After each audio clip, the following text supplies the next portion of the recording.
Hmm.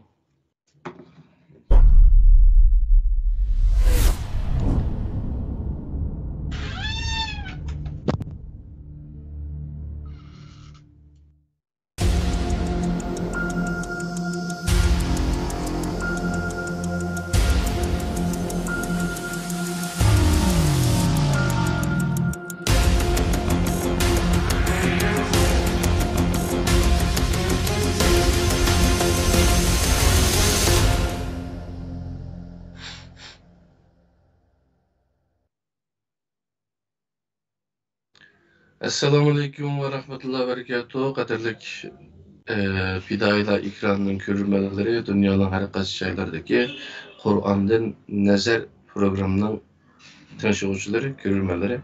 Hem onlarınki muşu vakti ve bununki vaktime hayırlılık olsun.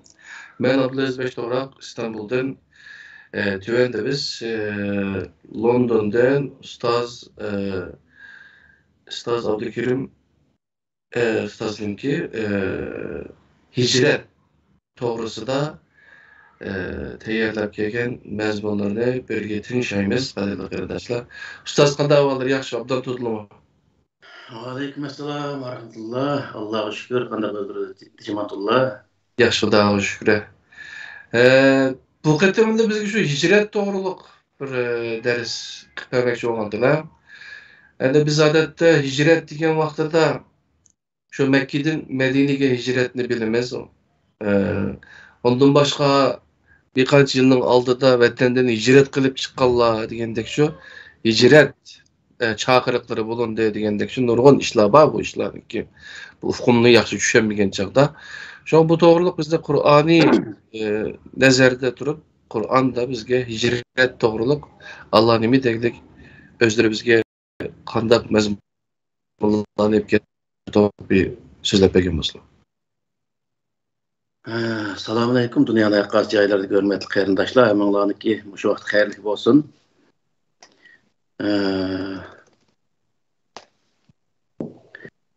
Siz degandek o'tganda shu hijrat to'g'riliq to'xtalimiz dedik. Men bir quru tayyorligim bordi. Zaten shuni to'liqlab tayyorlab qo'ydim. Allah razı olsun. Endi hijrat degan kelime haqida bir qisqa to'xtalay. Hijrat degan kelime terk etish degan ma'noni bildirdi.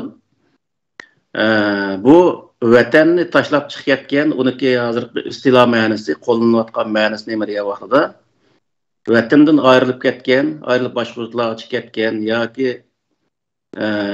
vatan tashlab chiqayotgan deyli, ma'lum sabablar bilan shunday odamlarga qartildi. Hem hicret bizde musafir demdik onu. Muhacir. Muhacir deydi. Muhacir. Hemmisi asasen muş Arapça gaplar. Muhacir olup çıkayotgan odamlar qartildi.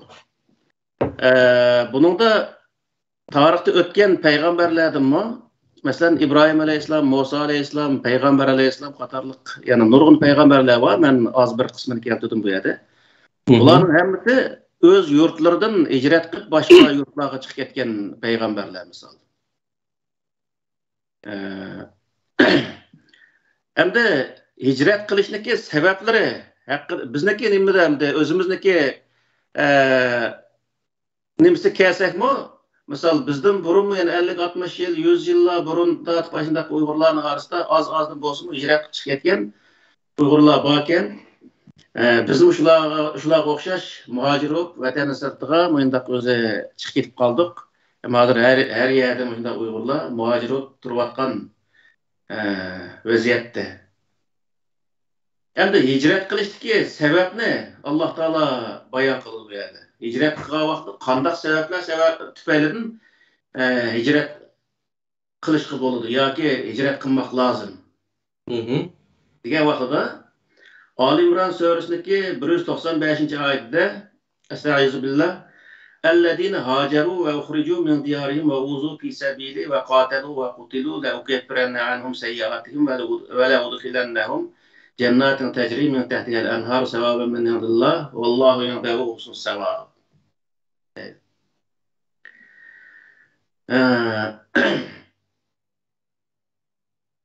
hicret qilgan, ya'ni o'z yurtlaridan hicret chiqib ketgan va chiqarib etilgan. Yani bir qism insonlar o'zi chiqib ketgan va bir qism insonlar boshqalar tarafdan majbur chiqarib etilgan.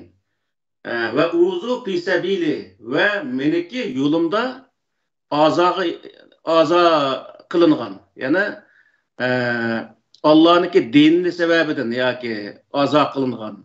Yani bu Peygamber Aleyhisselam zamanındaki vakaliklerge qarta deyilyapti.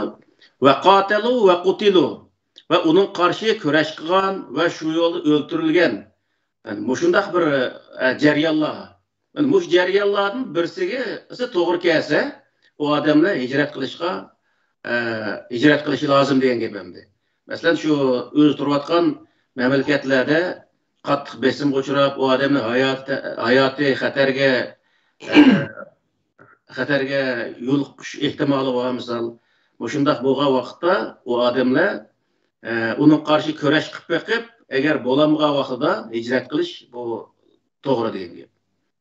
Endi shu jarayonda kurash qilgan va o'ldirilgan odamlar degan vaqtda ularniki kichik gunohlarining o'zini Alloh taolo deyapti, men ko'chiraman va ularning o'zini ostidan o'stanglar aqib turgan jannat ko'rdiraman. Savoban min indillah. U jannat Alloh taolo tarafdan berilgan bir savobniki bedlik berilgan bir narsa deydi ve Allah'ın dergahida nayet yaxshi savob bor. Yani bu yerdeki narsa nima desa, insonniki yashash huquqi mana shu vaqtda. Mal mulki daxllarga uchrayotgan yoki yashashga munosabatli bo'lgan yoki jeni tahdidga uchrayotgan yo meli tahdidga uchrayotgan yoki huquqlar tahdidga uchrayotgan yoki o odamning kimlik tahdidga uchrayotgan, misol onu başka bir millet buluşun lazım zaten deb Xitoyga o'xshash hozir majburlangan o'xshash. Mushundaq bir sharoit ostida u vatandan muhojir bo'lib hijrat qilishga bo'ladi degan gap.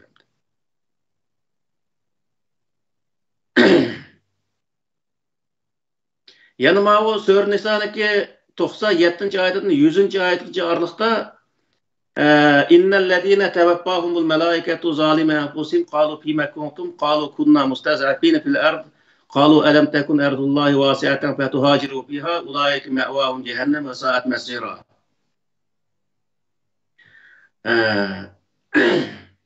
Endi aşu öz turvatkan yerde düşmanlar tarafından ve başkalar tarafından bozak kılınsımı onun karşılık bildirmeyi.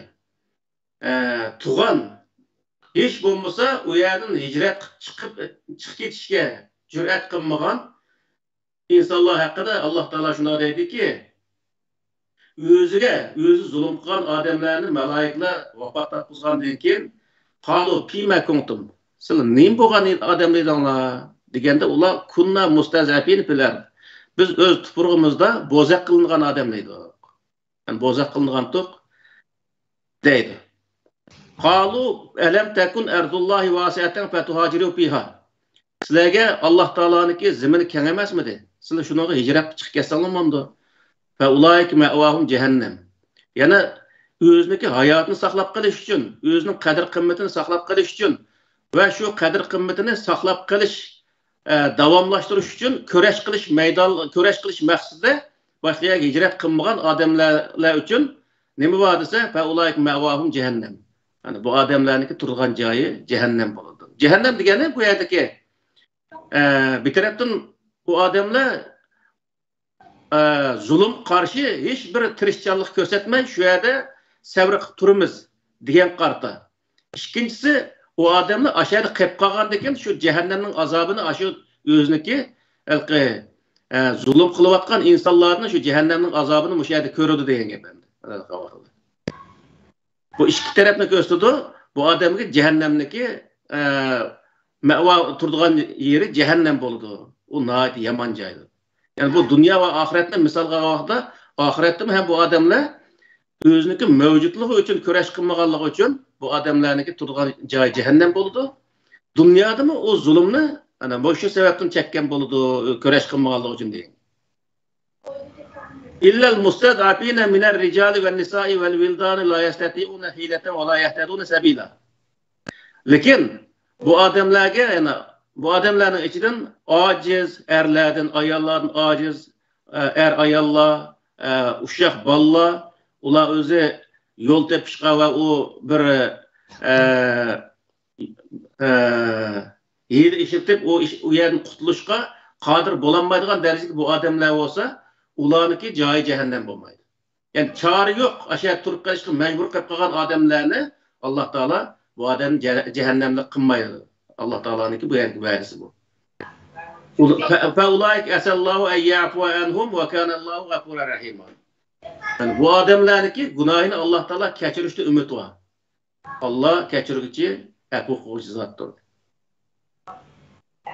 وَمَنْ يُهَاجِرْ فِي سَبِيلِ اللّٰهِ يَجِدْ فِي الْأَرْضِ مَرَاغِمَ كَثِيرَةً وَسَعًا وَمَنْ يَخْرُجْ مِنْ بَيْتِهِ مُهَاجِرًا إِلَى اللّٰهِ وَرَسُولِهِ ثُمَّ يُدْرِكْهُ الْمَوْتُ فَقَدْ وَقَعَ أَجْرُهُ عَلَى اللّٰهِ وَكَانَ اللّٰهُ غَفُورًا رَحِيمًا. Kimki Allah gösterken yolda hicret kılsa, yani bunda da yine doğru niyet ile hicret kılsa, o zemin çokum özü kemçilikin tapalaydı. Yani özü yaşadık uğrunu tapalaydı. Ve men yahruc min beytihi muhaciren ilallah. Kimki Allah gösterken yol boyunca, yani doğru niyet ile hicret kılsa, özünün üyüdün hicret kılıp çıksa, Allah için, Allah'ın Resulü için, sümme yudrikul mevtu. Andekin o adam ölüp geçse fakat vaka ecru alallah. O adamniki ecri Allah'ınki üstüdür oldu. Yani Allah onun ecri verdi. Allah keçiği merhametliktir. Yani bu yerde neyme diye vaxtıda bu yerde zulüm kılınıvatqandaki, bu yerde öldürülüp gittiş, hiç kandak bir yaşaş imkanı bulmagan bir şerait asıda bir amanlık bu yerde çıkıp gidip yaxşı niyetiyle çıkıp ketken vaxtıda o adam Allah Teala çıkış yolu verdi. O yerden kenarak yaşaşqa mümkünçiligi var. Bunda yerini tapalaydı.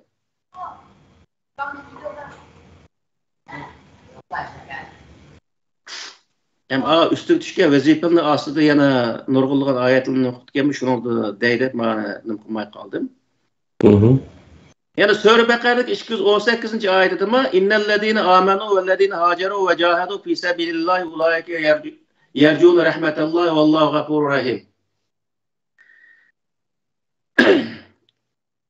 Müminler ve muhacirler, yani Allah Teala Allah'ınki gösterken yolu boyunca hicret kılan insanlar ve cahadu fi sabilillah ve Allah yolunda cihat kılanlar, yani bunların hemisi Allah Teala merhamet kıldı. Yani iman keltirgen kişiler ve hicret kılan, yani özünün yurtunu bekar taşıyıp çıkıp ketken emas, bir sıkıntı var.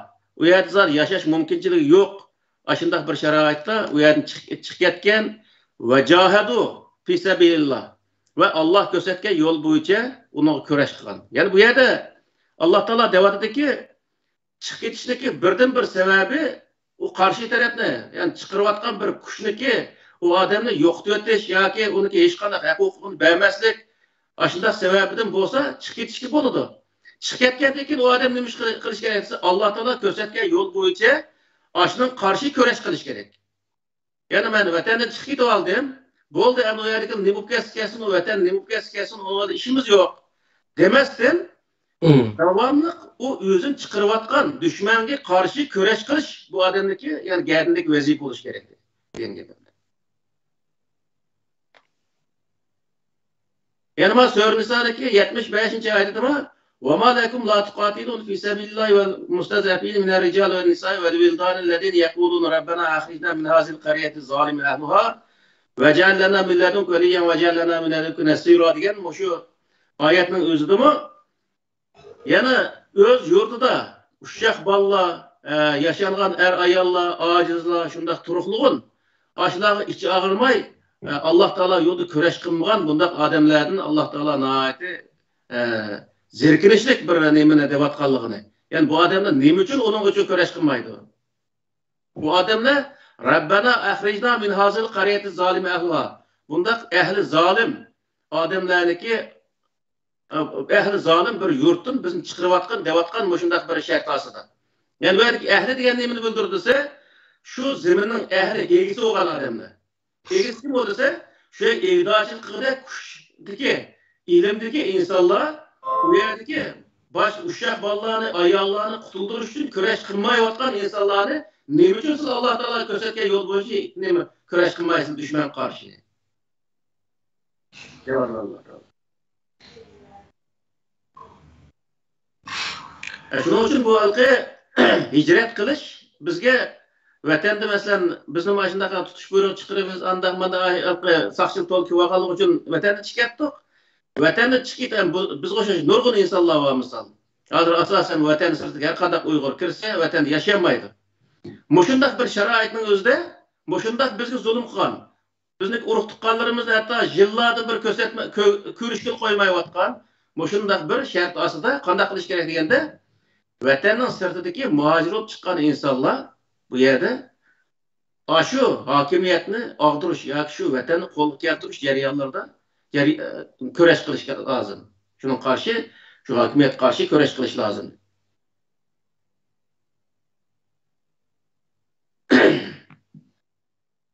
Endi muhojirlardagi qandoq qilgan vaqtida muhojirlikni tug'ita oladiganligi, musofirlikni tug'ita oladiganligi, u zulmdan qandoq qutula oladiganligi haqida yana Alloh taolo Qur'oni Karimda Sura Baqarniki 243-oyatdan 249-oyatgacha oraliqda shunday bir voqealikni bayon qildi. Yaman uzunken bu oyatning o'zi. ألم ترى إلى الذين خرجوا من ديارهم وهم ألوف حذر الموت فقال لهم الله موتوا ثم أحياهم إن الله لذو فضل على الناس ولكن أكثر الناس لا يشكرون وقاتلوا في سبيل الله واعلموا أن الله سميع عليم. Yurtlardan minglab chiqib ketayotgan odamlarni sen ko'mding deydi Alloh taolo nimaga? Endi payg'ambar alayhisalom deyapti. Faqala lahumullahu mutu. Allah taala mana shularning o'zini o'linglar degan. Andaki ularning o'zini tirgizdi. Bu nima degan bo'ldi desa, bir inson muhojir bo'lib vatandan chiqib ketgan kundan boshlab, agar u insonlar hech qanday o'zi bir birlik sep quranmasa, uning qarshi kurash qilanmasa, u odam tamamen o'lgan bilan o'xshash. Ya'ni bu yerdagi buning shariat ostida bor. Allah Teala ularni mutu yani ölünglar dedi. Andaki ularni tirgizdi Allah Teala dedi. Bu iş nima qanday onu öldürüp qanday tirgizdi? Bundaq ish bormi? Yani dünyada bir adam ölgenden keyin yani dünyada derhal Allah Teala tirgizish undaq Allah'ın kanunuydu yok bu. Bu o'zi vaqtdagi Bani İsrailniki Jalut degan bir qavm kelgan vaqtda shu hozir Qudus shahriga Beytul Maqdis'te şu vaqtda shundaq Qudus shahridagi nimalar ne qildiki? Shu shaharni besvagan vaqtida ashadin minglarcha Isroil avlodlari chiqib ketgan ekan. Chiqib ketganiki Alloh taolo ularga mutu degan edi deydi. Qandaki ularni tirgizdi. Qanday tirgizdi degan vaqtda men Talutning o'zini ular qo'mondan qilib, u Talutga ular o'zi bo'ysunib 300 necha odam bir rivoyatda bir qancha yüz adam onun ergish orqali Jalutdan iborat o'ziniki davlatni besib olgan insonlarning o'zini qo'g'lab chiqargandan keyin qo'g'lab chiqadi. Qo'g'lab chiqarganning o'zi nima bo'ldi desa, summa ahyahum degan oyatniki mazmuni mana shu. Andaki ularning o'zini turgizdi. Ya'ni bir millat chechilango, hammasi o'z beshiga u yerda yashab, hech qanday vatan millat o'li ish yo'q. Mundaq bo'lgan bo'lsa, demak ki bu millet tamamen öldü degan. Bu oyatning mazmuniga asosan. Agar bu millet bir yerga to'plashib, bir jamoat bo'lib, bir odamniki yetakchiligiga yoki bir o'zi bir nima hokim nima bir sistema yoki niki atrofiga uyushib bir idoraniki alt nimasiga bir aşılarını yetekleyen bir özü, idare kıldıgan bir idare heyeti. Fikir ideologiya. Ya nima? Bir başkuruş heyetniki ya bir rehber yoki bir odamniki yoki bir to'plum başkuruş heyetinin etrafıga uyushib, o o'zining düşmanına qarshi kurash qilmagan qadar u insonlar tamamen o'lgan hisoblanadi Alloh taolaning nazarida. Yani Allah Teala bu yer bunda devalı. Mutu deganning o'zimi shu ular shu vaqtda o'ziniki payg'ambarga nima itoat qilmay, Bani Isroil shu dushman qarshi kurash qilmay qochib chiqib ketgan. Ondan keyingi zamonda necha o'zi 10 yillab yashagandan keyin ondan Talut degan bir kishining o'zini ularga qo'mondan qilgandan keyin ular ashnaqa bo'ysunib bu Jalut qarshi kurash qilgandan keyin ular o'zi Jalutni qo'g'lab chiqarib ondan keyin shu shaharni, ya'ni davlatni qo'lga olgandan keyin bo'tgan gap bu. Lekin Alloh taolo ularni ahyahum tirildi deydi. Demakki bir inson o'z tupurug'idan chiqib ketib, u o'z tupurug'iga qaytib kelmagan qadar u odam o'zini tirik his qilolmaydi degan gap. Misol biz hozir vatan sirida yashayapmiz. Biz o'lib ketgandan keyin bolalarimiz qanchalik Uyg'ur bo'lib yashaydi, uning bolalari qanchalik Uyg'ur bo'lib yashaydi. Oxirisi tugaydi degan gap. Agar shu turib olsa tugaydi. Tugagandan keyin u o'lgan bilan o'xshash bo'ladi degan gap. Agar u bir inson yoki bir millat o'zining hayotligini, o'zining mavjudligini davom qildirman desa, u millat bir yerga to'plashib jamoat bo'lib yashashni odat qilish kerak va ishni jamoat shaklida hal qilish kerak va har qanday vatanning mustaqilligini toki o'zining oddiy bir ishchilik bir jamoat shaklida jamoatni shakllantirib bir ishni hal qilish kerak. Shu vaqtda o'zining hayotligini nima qila oladi degan gapimni. Ifodalay oladi, isbotlay oladi va davomlashtira oladi degan gap. O bunu o'zini shu vatan sirida jiq ko'ryapmiz. Jamoatning aralashmay, shunday o'z yolg'iz yashayotganlarniki bolalar boshqa millatga to'y qilib ketishlik. Hozirdan boshlab. Yoki boshqa millatlardan to'y qilamiz deb shuni ish-pash tortishib, juruklik, Uyg'urlikdan zarrachilik o'zi xabar yo'q. Bir Uyg'urni ko'rsam, u mushaylik odamni o'xshashni berib, o yigitni chiqib o'tirgan bundaq ishlarning o'zi bo'lib ketishlik. Uning hech qanday o'zi vujudida Uyg'urga tava hech qanday narsa yo'q degan gap. Bu o'ldi degan gap.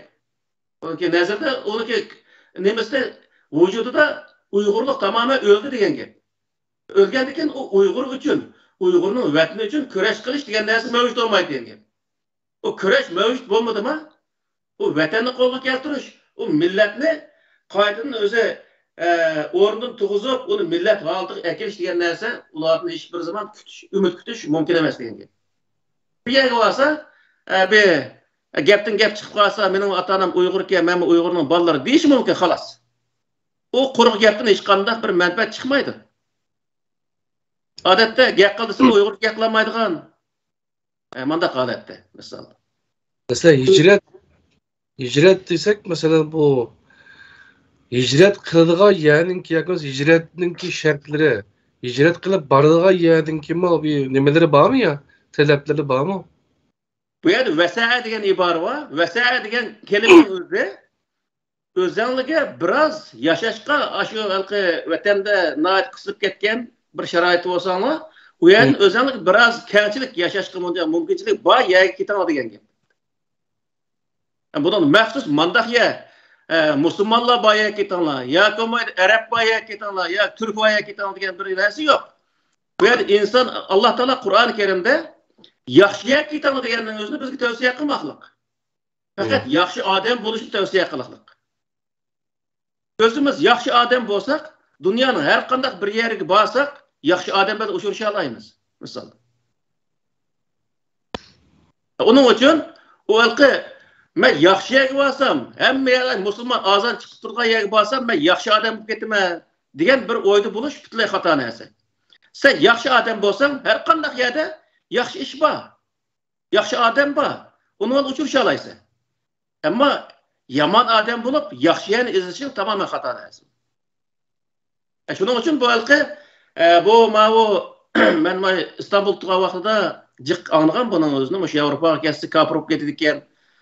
Ko'k degandek mendaq aytanim. Hozir Kanadaga olib ketgan qarta nurg'ilgan gap so'zlar bo'lardi. U yerda xatlatib ishlar bor o'xshaydi, boshlangan o'xshaydi.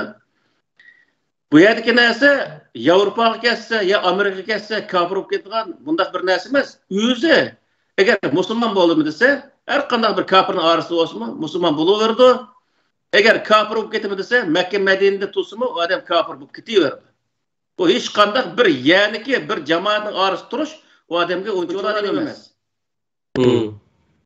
Şunun için o yaxşını izlese, imanını izlese, itiqadını izlese, o vaqtda dünyanın her qanday yerini tapalaydı. Ama onu izlemeydikin, üzüm piş ağzımı tuşlayıp, o öyle oltursa, o adam işini kelmeydi o. Şunun için mesela şu Kanada'dan kettiğin bunda işlerin öldü mü, uyak kessek, Allah'da hükmetimiz, Mada'da hükmetimiz emez. Aşağı bağlandaki yer özümüzün dinine çık durup, dinimizin doğru ögünü kısak, hem ademki bu bizdeki dinimiz yani Kur'an'ın öğrenge vaqtda hem adem hoşaqdı, bunda bir güzel bir din. Hem o hoşaqlığa näse bolgandyken hem ademge chiroyli görünümüz vaqtda. Hem adem bilen muamele kıla alaymiz degan. Yani şirketga vaqtda hicret qilishki maqsadni hicret qilish bitiraqni farz olsa, özümüzün oyda sıkıntılar sebebinden ne qilgan hicret qilgan ish olsa, uniki maqsad nima degan vaqtda hicret qilib zalim karşı köreş kılış bu intayin muhimkenliğini Allah Teala bizge bayan kıldı. Eğer hicret kıyıplıken, başında çıkıplıken, kosak vakıplıken, yap içipla yaşadı versek, bunda ademlerdeki hayvanın hiç kadar farkı bulmaydı. Hayvanatlar dünyasını köysek misal, bir top hayvanlar yaşaydığı yerge, yani ikinci bir hayvanlar kıramaydı ki adette. Yüzüne çıkırsın aşağı, hayvanlığın qoğdaydı ki. Bunda boğandıken, biz eğer özü Müslüman bolsak, Uygur olsak, özümüzdeki Allah Teala bergen bir vatan var. Bu vatanni özü qoğdaş, onun karta köreş kılış. Bizde aşağıdan çıkarıvatkan düşman karşı köreş kılış. O nihayet özü muhim. En birinci derdik farz deyengen. Yani çukum Müslüman diyarıga, İslami diyarıga hicret kılış dep bir gap yok, şuna mı? Bu Peygamber Aleyhisselam mesela 3 peygamberin gibini kılıp kaldım ben. İbrahim Aleyhisselam, Musa Aleyhisselam, Peygamber Aleyhisselam. İbrahim Aleyhisselam padişah onu öldürüvatımız degen çıkıp ketken vaqtda bağan jut qanday jut dedisi asman cisimlerga çoqunduğan jut dedi. Ay gün yulduzlar çoqunduğan jut dedi. İbrahim Aleyhisselam aşağı berip qilgandeken siz nimaga cho'qinsizlar degan vaqtda biz shu asman jismlarga cho'qinamiz degan o iloh bo'lanmaydi degan vaqtda yaqash iloh degan vaqtda İbrahim Aleyhisselam ashlarning ko'z qarshiga kirib turib birdan o'zi yulduz qarab turib undan keyin yulduz ay chiqqandan keyin yulduz yo'qolib ketgan vaqtda bu o'zi yo'qolib ketgan narsa u iloh bo'lanmaydi masal cho'ngaroqga men buningga bu iloh bu mening ilohim degan vaqtda bu halka nimadan demayapti Allohga moslashib deyotgan gap. Belki ahirda kunni o'tirib ketgandan bunda o'tirib ketgan, yo'qib ketgan narsa iloh bo'lanmaydi. Men sizlarniki bu nimangdan men zerikdim. Ahirda bor. Sizlarning bu ilohlaringizdan zerikdim. Meniki ilohim bütün koinotni yaratgan iloh deb ularniki o'zini gap bilan o'zini mag'lub qilib ayadi. Anday deydi.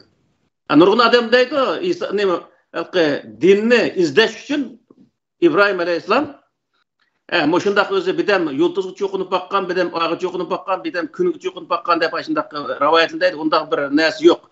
O Nemrut'un neke özü öldürüp ötüşdün ensirep çıkıp ketkendekin bağan yurtda o şu Palestin etrafları olsa gerek.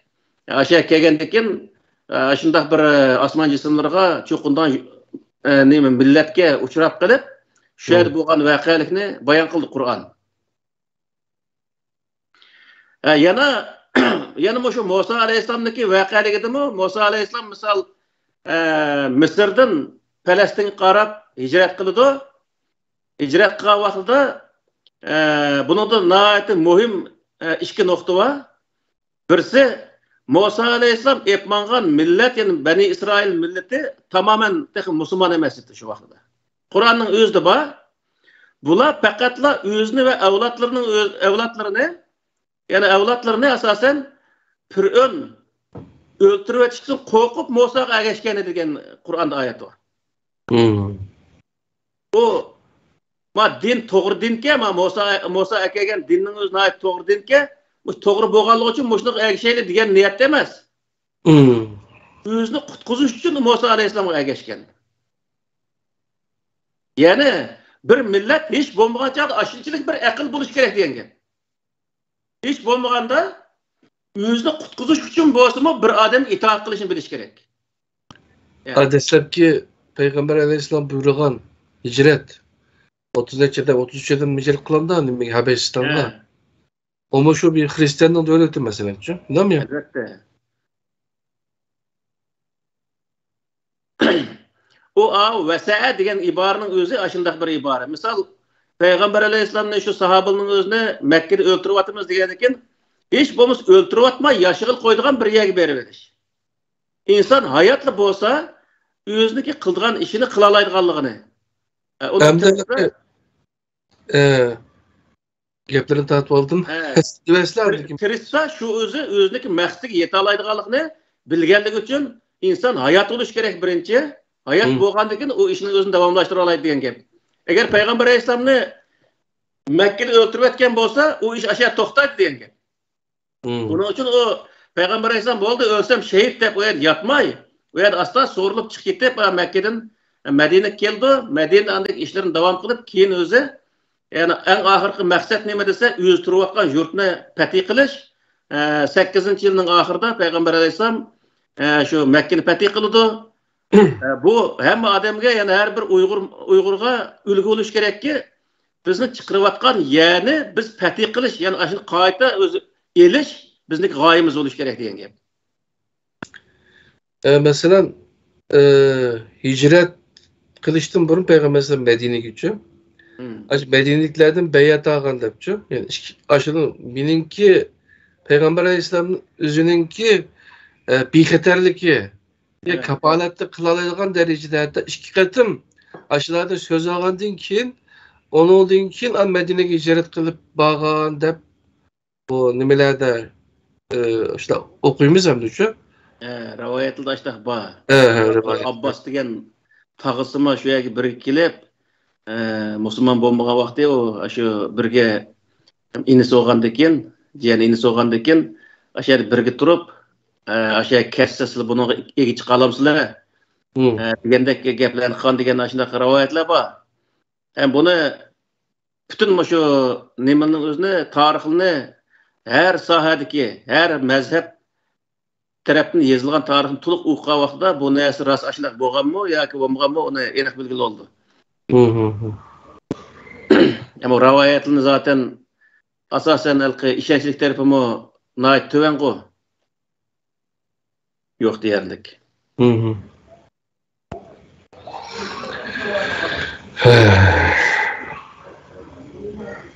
Buniki ma o Musa Aleyhisselam'daki birinci öz nemesi milletni qutqizish. Bu yer milletni qutqazgandan keyin o bir adamdan yaxshilik ko'rgandan keyin o adamning gapini o'zi oladi insonlar degandek bundaq niyatda Musa alayhissalom birinchi qadamda millatni qutqizdi. Bay degandek o millat tamoman hammasi musulmon bo'lib ketgan bir millat emas. Yo'lda ketib o'tib, masal uyning oldi butva bir malikaga vaqtda Musa hammasi mushuna qo'shash bir nima iloh qilib bersang degan shunday bir insonlar misol. Musa alayhissalom Turkiyaga ketgandan keyin mo'zay bir oltindan mo'zayni qo'shib samira ishni bilan uningga cho'qilib ketgan shunday insonlar bor uning orasida. Hammasi bo'lmasa-mu, lekin o'sha odamlar o'ziniki hayotini, o'ziniki avlodlarini qutqizish uchun Musa alayhissalomga nima bo'lishini qat'iy nazar Musa alayhissalomga itoat qilgan, ergashgan. Demakki bu yer nima desa, bir millat to'g'ri bir yetakchini topgan vaqtida uning ergashish o insonlarniki vazifasi, agar ergashgan vaqtda o millat o'zini qutqiza oladi degan gap. Ya'ni hech kim itoat qilmay, hammasi bilarmonlik qilib, hammasi prezident o'g'isi kelib, hammasi tashkilotning boshlig'i o'g'isi kelib, qilish bilan hech qanaqa ish bitmaydi. Donc har odamniki o'ziniki millatning orasida bir o'rni bo'ladi, qilaoladigan ishi bo'ladi. Shu ishiga loyiq ishni qilish, shu vazifani elish o odamning vazifasi, ammo hamma odamniki yetakchi bo'lishi notayin.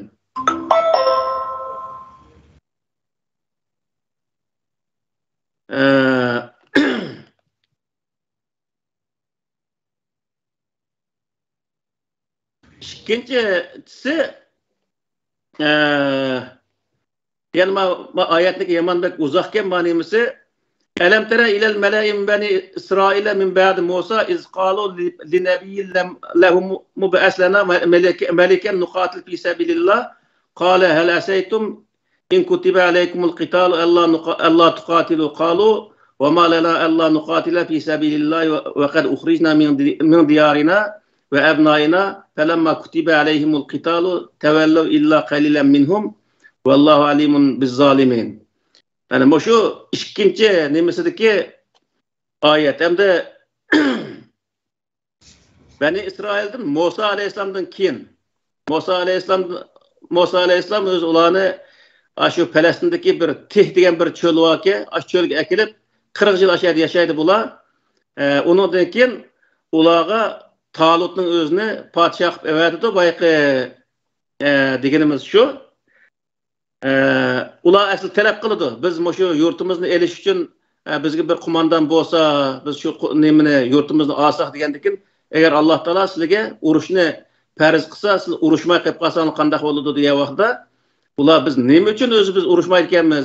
Ular bizni o'z vatanimizni chiqarib atgan bo'lsa va bizning bolalarimizni ham chiqarib atgan bo'lsa, avlodlarimizni tortib, nima ish urushmaydi ekanmiz degandikin, ular urush farz qilingan vaqtida ularning az bir qismidan boshqasi hammasi urushdan kaçıp gitip şu Talut'a az bir kısım adam egeşken deydi.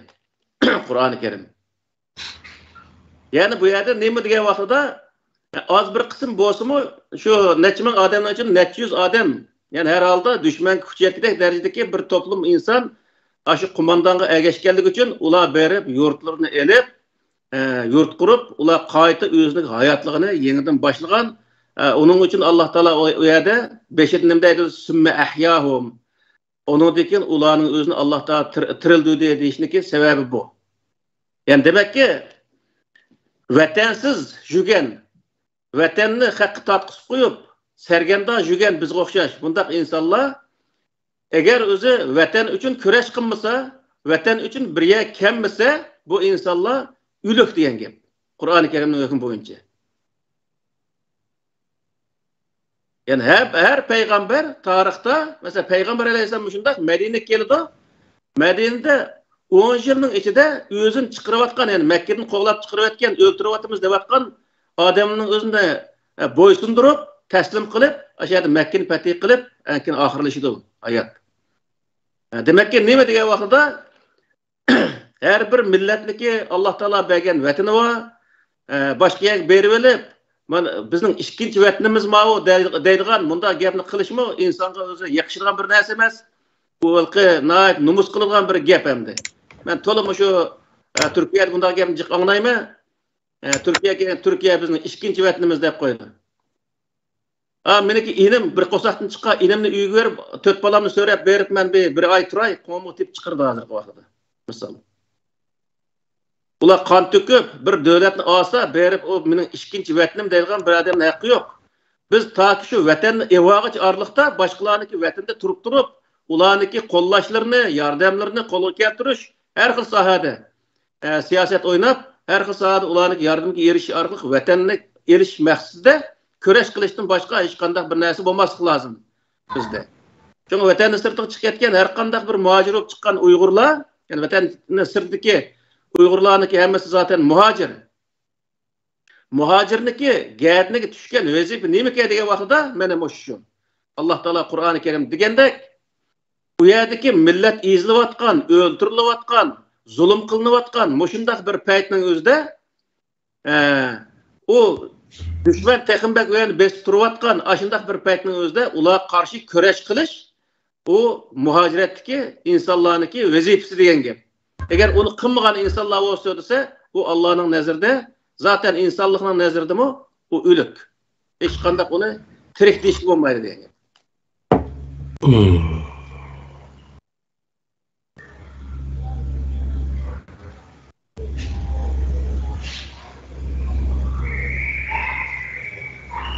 Shuning uchun bizniki tarixda o'tgan nurg'un odamlarimiz, nurg'un o'zi yetakchilarimiz o'tganken, ularning o'zimi vatandan chiqqandan keyin shu vatanni qo'lga keltirish uchun kurash qilgan ekan, Biz çıksakmı o davam kıvetipti.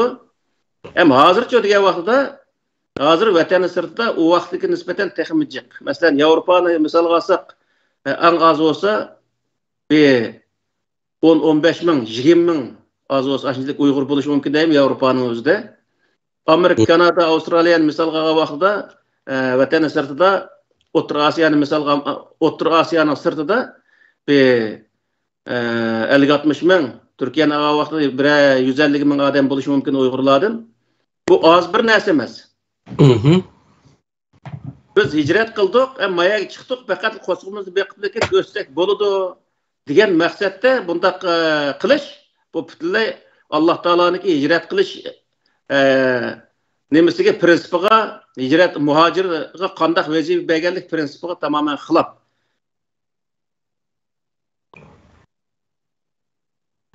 Xo'sh. Şunlaşqa hicretning maqsadi shu, yine şu vatanga qaytib berish uchun, vatanni qaytadan qo'lga olish uchun bo'lish kerak. Her vaqt biz aşında g'oyibida yaşamagan vaqtimizda biz şu ölü bilan farqimiz yo'q. Bizda yangidan yashash uchun, yangidan hayotga erishish o'tida kuyib vatan uchun kurash qilishimiz kerak. Bu ayetlerinin roydu muşu çıktı dediler çünkü. Ama lakin bazı insanlar vatan üçün kıpsarsak biz cehennem düşmeye gelip gitmez de oyla. Aşklarını manda az durup yügen insanlar mı bağımlı şöyle belki bunu benden addan bilirler. Dünyada insan özünün cenni qoğdaş üçün, melini qoğdaş üçün, yani özünün hak hukuklarını qoğdaş üçün köreş kılıp ölüp geçse şehit olur degan jiq gaplar var. Vatan degan vaqtda vatan her bir milletniki, her bir insanniki barlığı. Yani bunu tasavvurlab bo'lmaydigan narsa vatan degani-chi.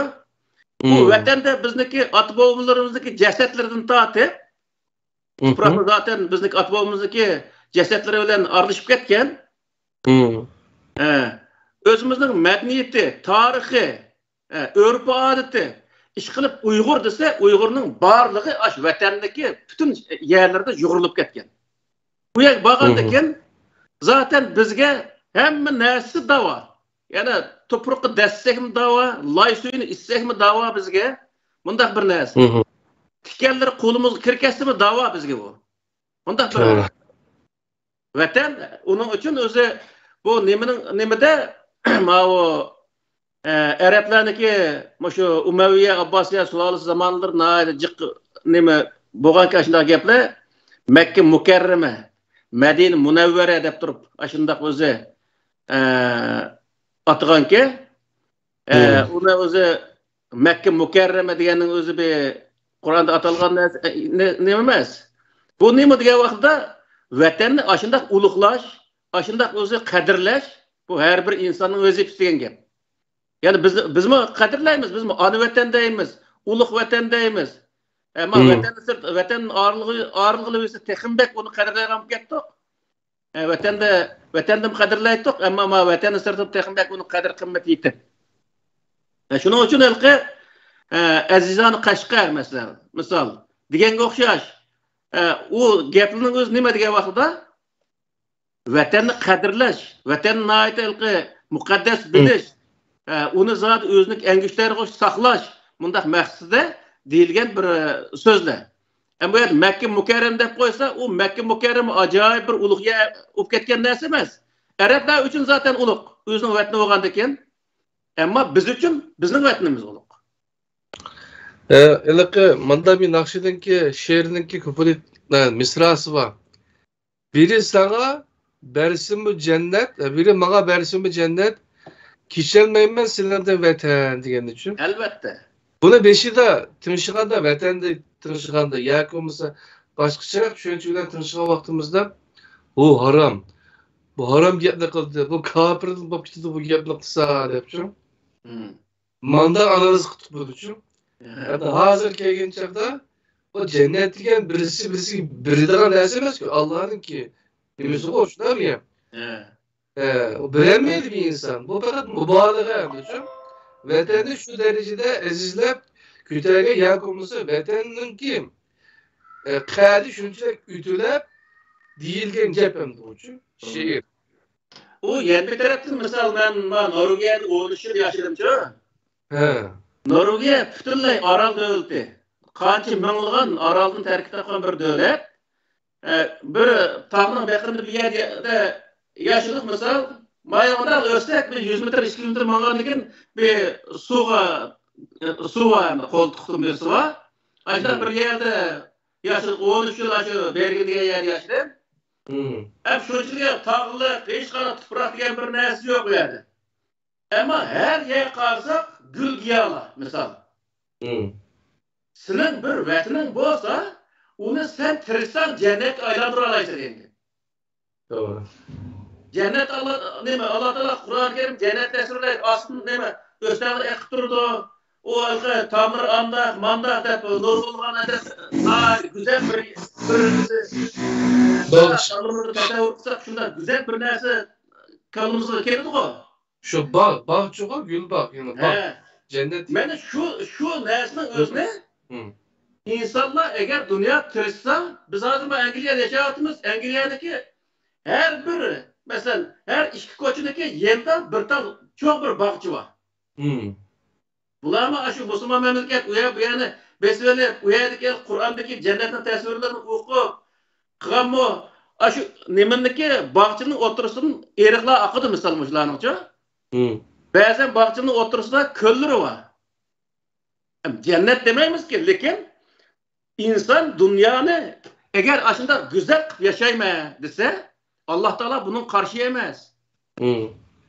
Hatta şu güzel yaşayışını Allah Teala bizge çırak yaşımızı tavsiye kıldı.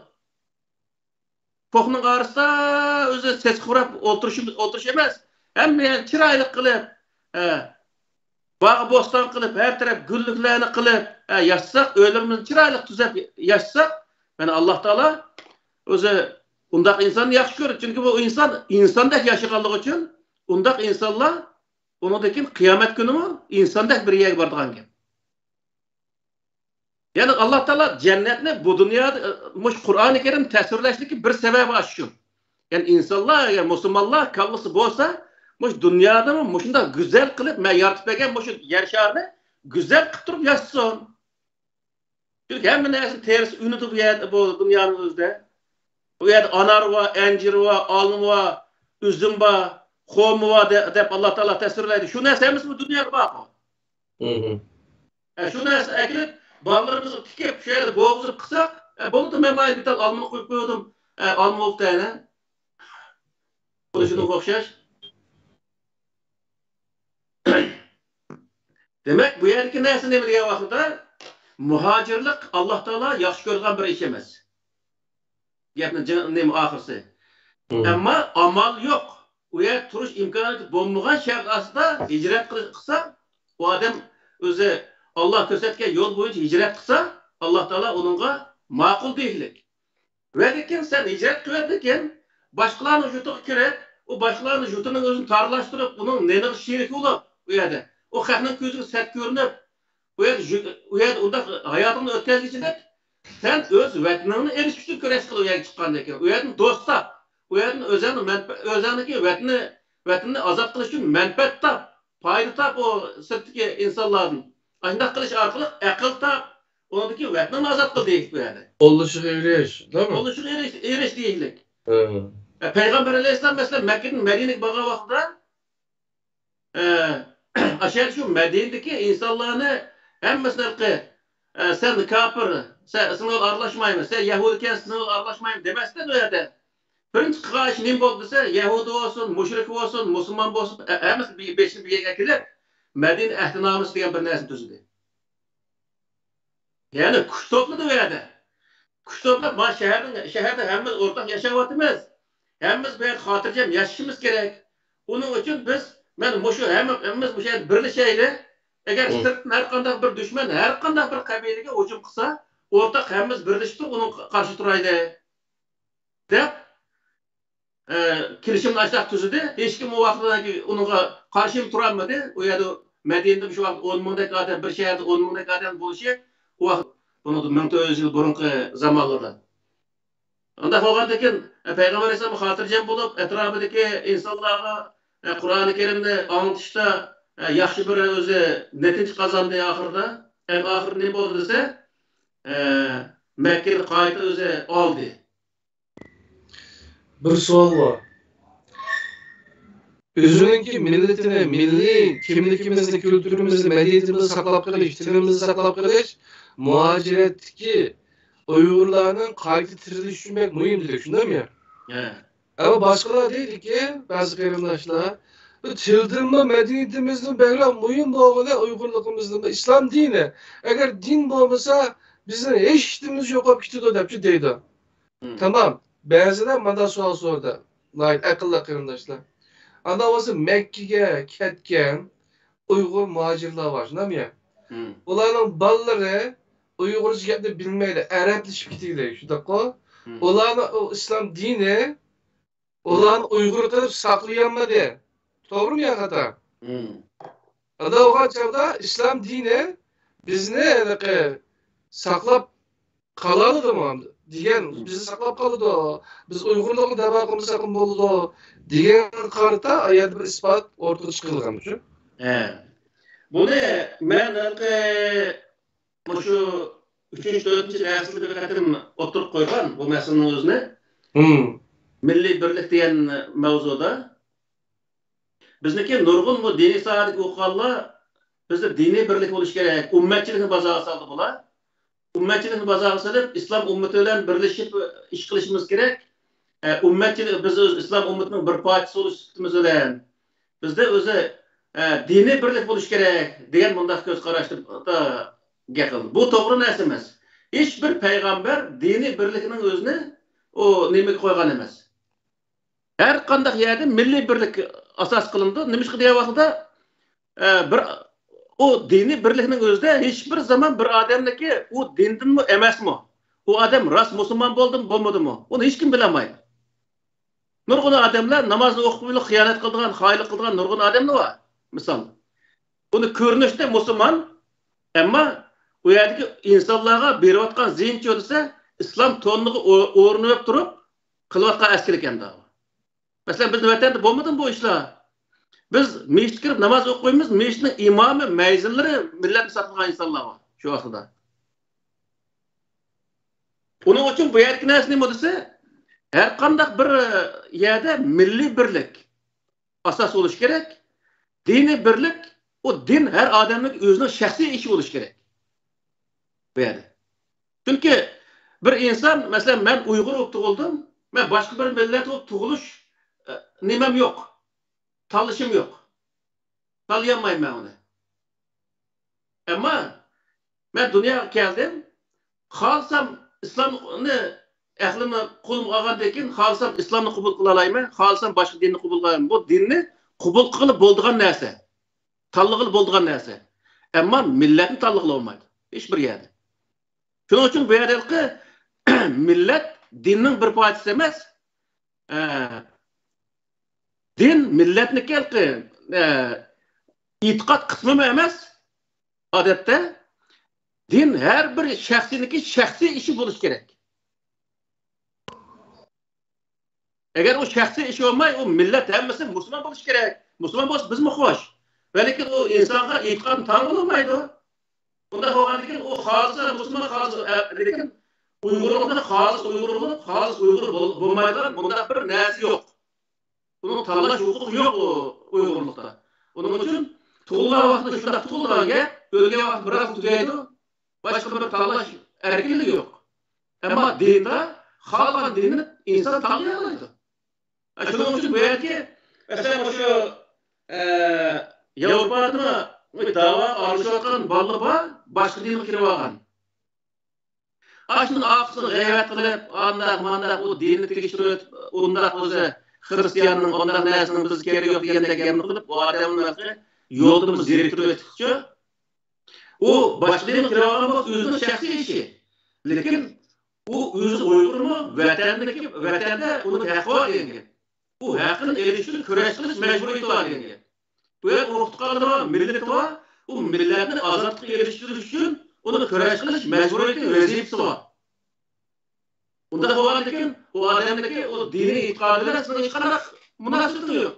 Misol Payg'ambar alayhisalom Makka fath qilgan yilisi Hunayn urushi bo'ldi. Hunayn urushi bo'lgan vaqtda Payg'ambar alayhisalom Madinaga kelgan 10 ming odam, Abu Sufyan 2 ming odamni Makkadan oldi, 12 ming odam Hunayn urushi bo'ldi. Abu Sufyan shu musulmonmi? Musulmonlar to'satlanib o'q yiqib ketgandan keyin taraf-taraf qochib ketdi.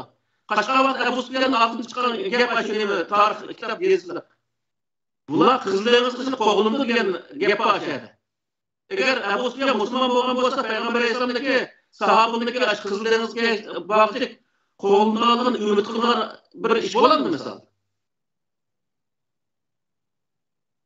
Demek ki sınıf dini özellikle sen bizdeki Kur'an'da sure Tövbe'nin 5. ayetinde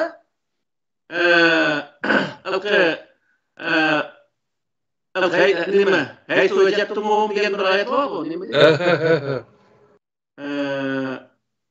Eğer ular tövbe kılsa ve akamus salat ve atu zakatı mı? Şurada bir ayet var açı?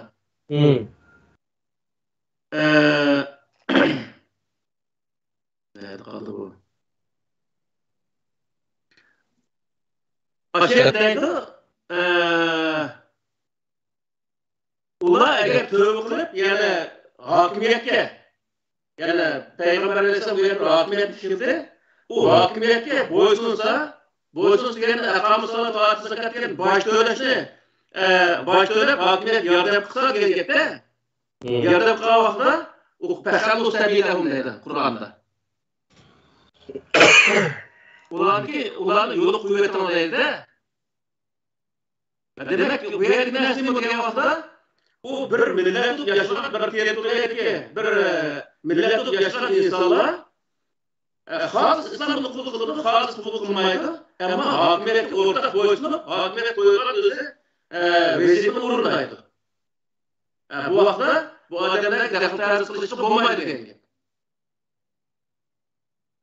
Şunun için bu bütün dünya hazır vaqtda şu dini birlik emas, milliy birlik. Misal şu Angliyaning o'zida milliy nation deydi, bu faqat nation deganning o'zi bu şey yashayotgan Angliya fuqarosi bo'lgan bütün insonlar Angliya fuqarosi deb hisoblanadi.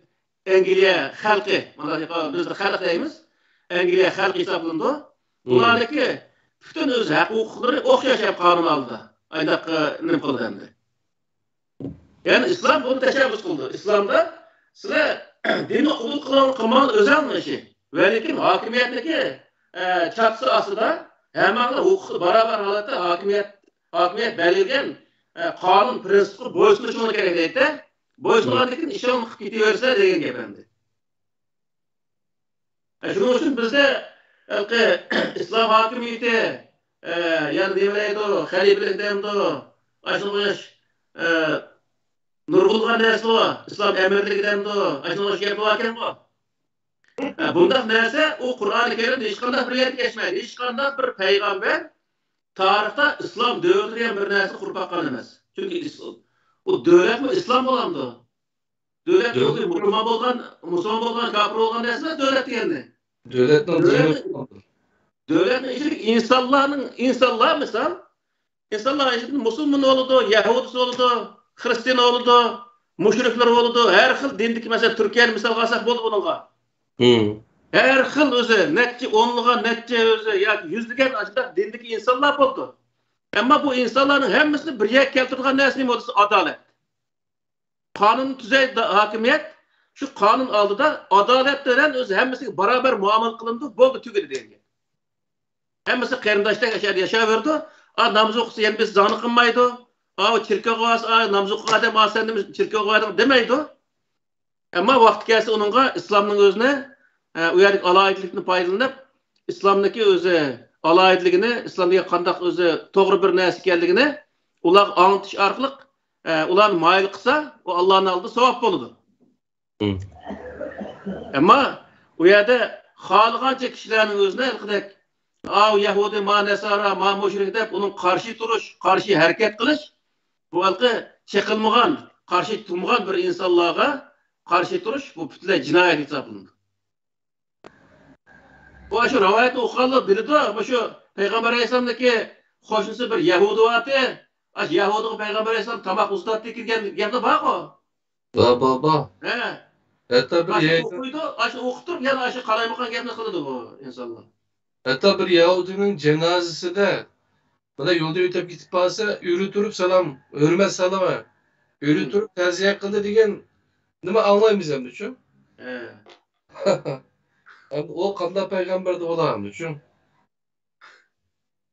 Bu peygamber ama şu Kur'an'ı alamet yaxşı düşen ancak bir peygamber olgandaki bu Evet. aşındaki o'zi hamma ishga to'g'ri muomala qilgan gap.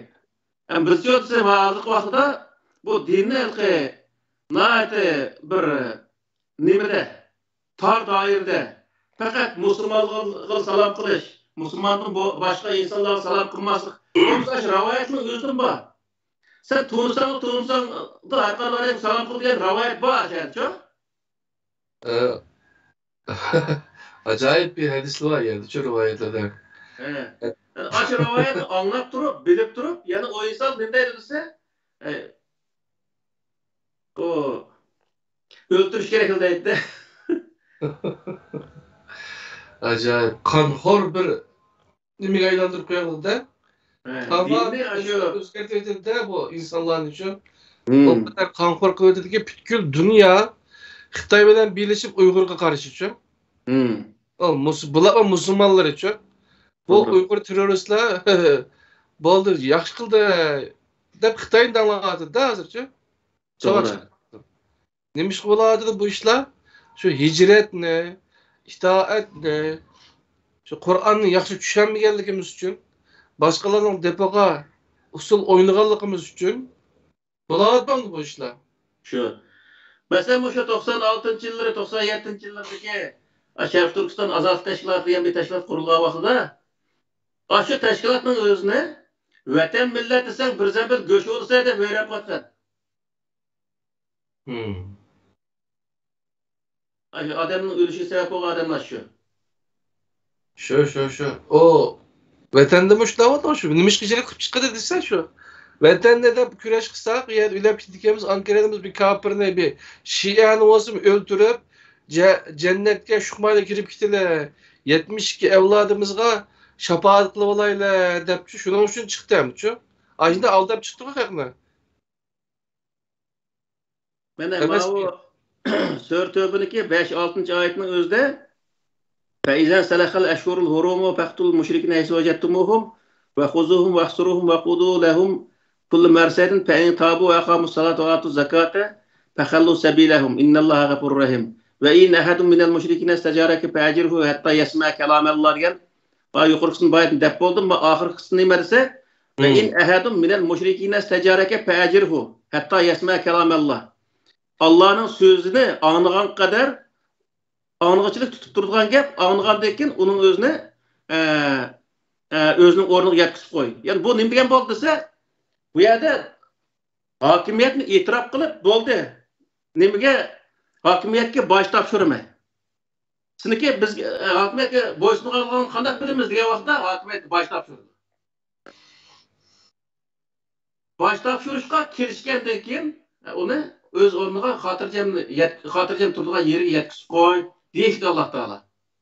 Yani Kur'an neticede bu.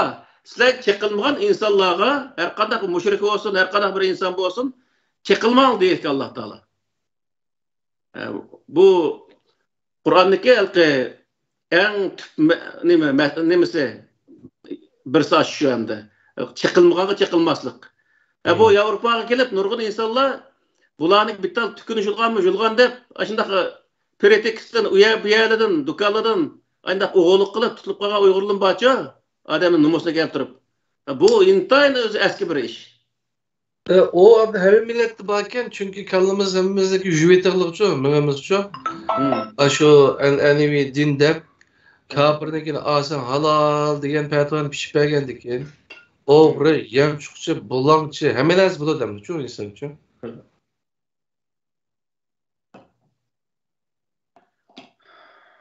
Şunun için bu yerde endi maksat kelsak, maksat hicret qilishdan maksatni tushundik.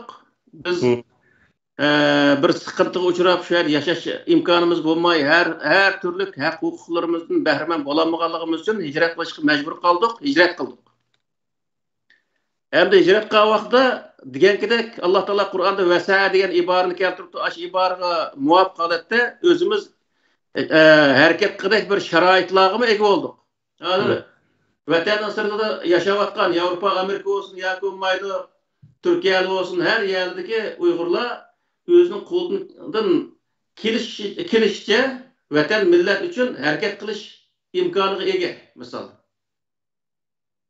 Endi bu yerda Alloh taolo bizga bergan, bizga tushgan vazifa nima degan vaqtda, ashunday bir sharoitga ega bo'lgan vaqtda shu sharoitdan foydalanib atrofidagi, ya'ni shu davlatni yoki davlatning fuqarolarini o'ziga do'st qilish va ulardan foydalanish va ularniki şu bergen şaraitlerden faydalanıp özünün düşmanına karşı köreş kılış. Bu bizge düşen bir vazife degan gap. Eğer boşuna kılmasa Allah Teala Kur'an nem deydi dese ula ülük deylik. Ta ki ula bir bayrağının astıga jığılıp köreş kılmagan kadar ülük hesaplanıgan gap. Şunun için biz özümüzdeki tirikligini, özümüzün mevcutluğunu, yani mevcutluk degan söz mü? Özümüzün tirikligimizin namayanda kılış. Namayan qilib qo'yib o'zimiz ko'rsatib qo'ysak bo'lmaydi. Oxirgi g'oya zodi vatanni ozod qilish bo'lish kerak. Ashunday bir g'oya bilan harakat qilish har bir muhojiratdagi Uyg'urniki yoki Sharq Turkiston xalqiniki vazifasi degan gap. Sharq Turkiston xalqi deyishimda endi Sharq Turkistondan chiqqan nurg'un Uyg'urlar va Qozoqlar va Qirg'izlar va O'zbeklar har o'zi ashar yerlik millat deymiz. Bular hammasi bor. Ama şular hemimiz birleşken halette o vatanı azat kılış vazifemiz. Neymiş ki diye vakti hemimizin okşaşla aşı vatanda hakkımız var. Bu yer uruk tıkkınımız var. Bizdeki öz atbağlarımızdaki tupuruk aşağıda var. Onun için bizning medeniyetimiz, tariximiz, örf adetimiz hemimiz yani bağırlığımız aşı vatanda. Şunun için biz aşınıga karta köreş kılış bizdeki hiçbir zaman başta atışkı bulmayacağın bir vazife diye. Yani İslami devlet kuruş emas. İnsani devlet kurumuz. İnsani devlet kuruş. Özümüzün tupuruk, özümüzün vezinde. İnsani devlet kuruş bizim vaziyetimiz endi. Allah razı olsun. Ahmet efendim, var mı ya? Bak suala düşken bolsa ben göremedim. Sorsak bulurdu. Qarindoshlardan savol tushganda haqqimda men ko'rdim. Lekin mening bir savolim, bu yaqin hijratning makon bilan munosabati yo'qligi haqida bayon qildi ustoz. Bak tövbega aloqador rivoyatning birisida ikki tarafniki azob malaikalar va rahmat malaika talishmagan bir insonning o'zining yuzidan hijrat qilib chiqib, zaminning bir yerga jin chiqib ketib, ikki tarafning oraliqini o'lchab, qo'ygan mayda shu tarafdan malaika ekkasidan bir hikoya vardı. Bundan şu makonning insonning istiqbolini ko'rsatgan ta'siratini bayon qilib bizga bu vaqtdagi tushuncha haqida bir to'g'rilash qilsak o'rdak. O bir hikoya ekan, endi uni men o'qigan, lekin unda bir o'lchash yurgan perishtim yo'q. Faqat bu yerda qiyomat kunsa o'lchaydigan narsa nima bo'lsa, insonning qilgan ish harakati. O yaxshi ish qilgan bo'lsa, tarozi eg'ir kelsa jannatga kiradi. Tarozi yengil kelib qolsa jahannamga kirgan shunday bir nima bor. Undan boshqa bir o'lchinadigan narsa yo'q. Ma bir oyatning o'zini unutib ketdim bu yerda. Munofiqun surasining 8-oyat ekan. Yani o muhacirat yaşayotgan qarindoshlar, Sharq Turkistonlik qarindoshlar o'zimizniki o'rnini Alloh taolo mushar bayon qildi.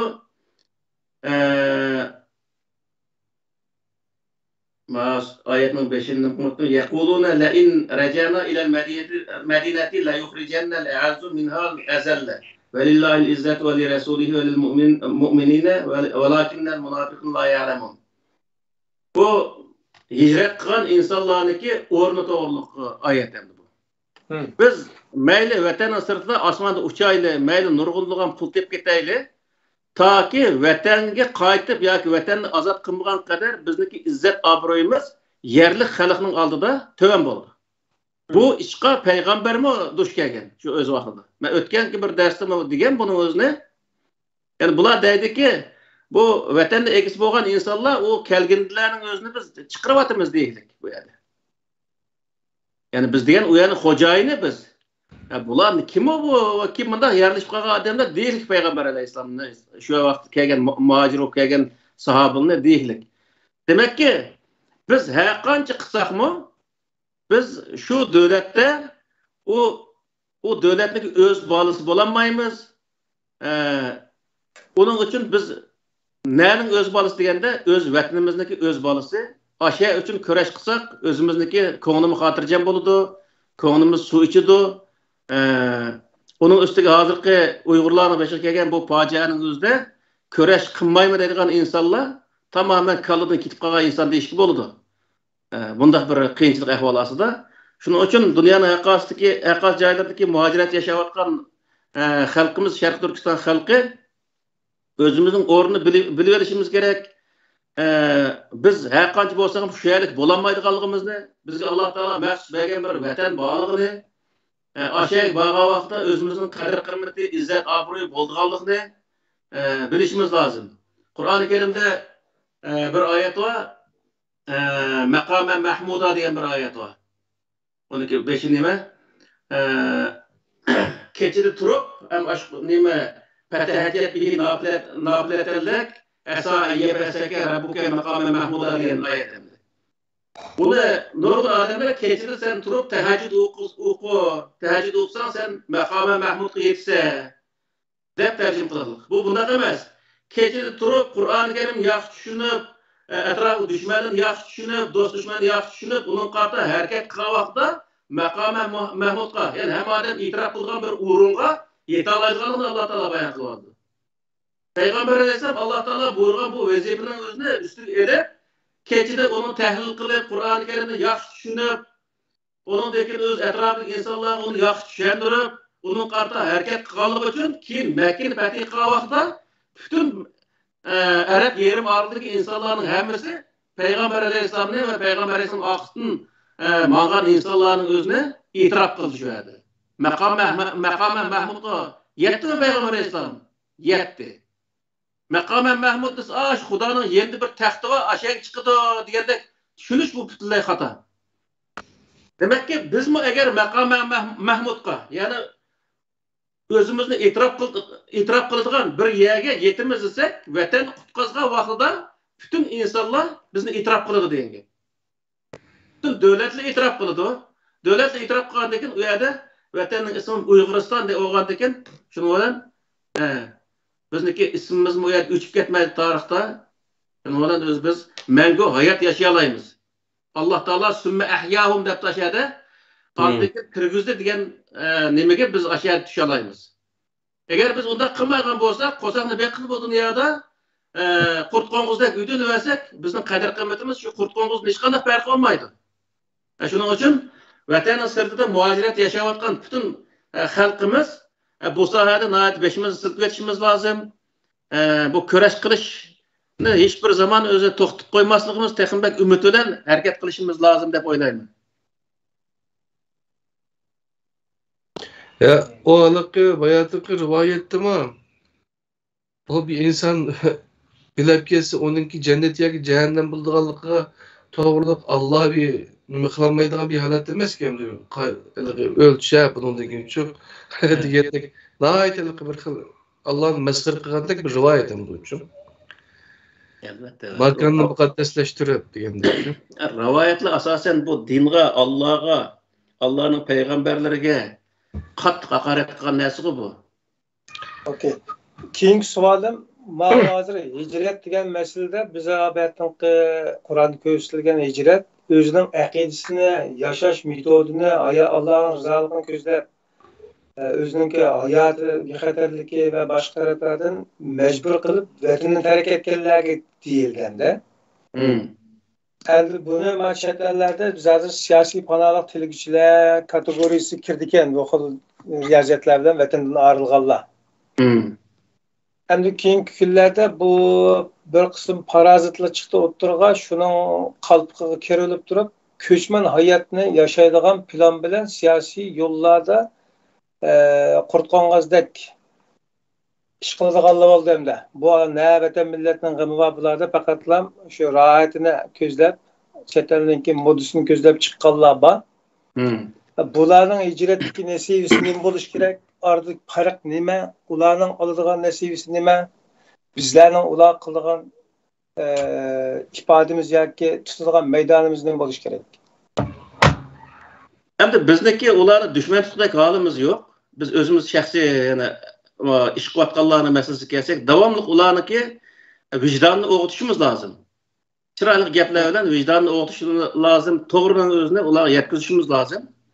Ularni dushman tutib, dushmanni ish qilib olishga hech qanday hojat yo'q. Abadiy ashunda uyquda ketgan bo'lsa, Alloh taolo uning o'zini Qur'oni Karimda ular ulug' insonlar deylik. Shu qatorga kirdi faqat Xudo Allohning nazarida.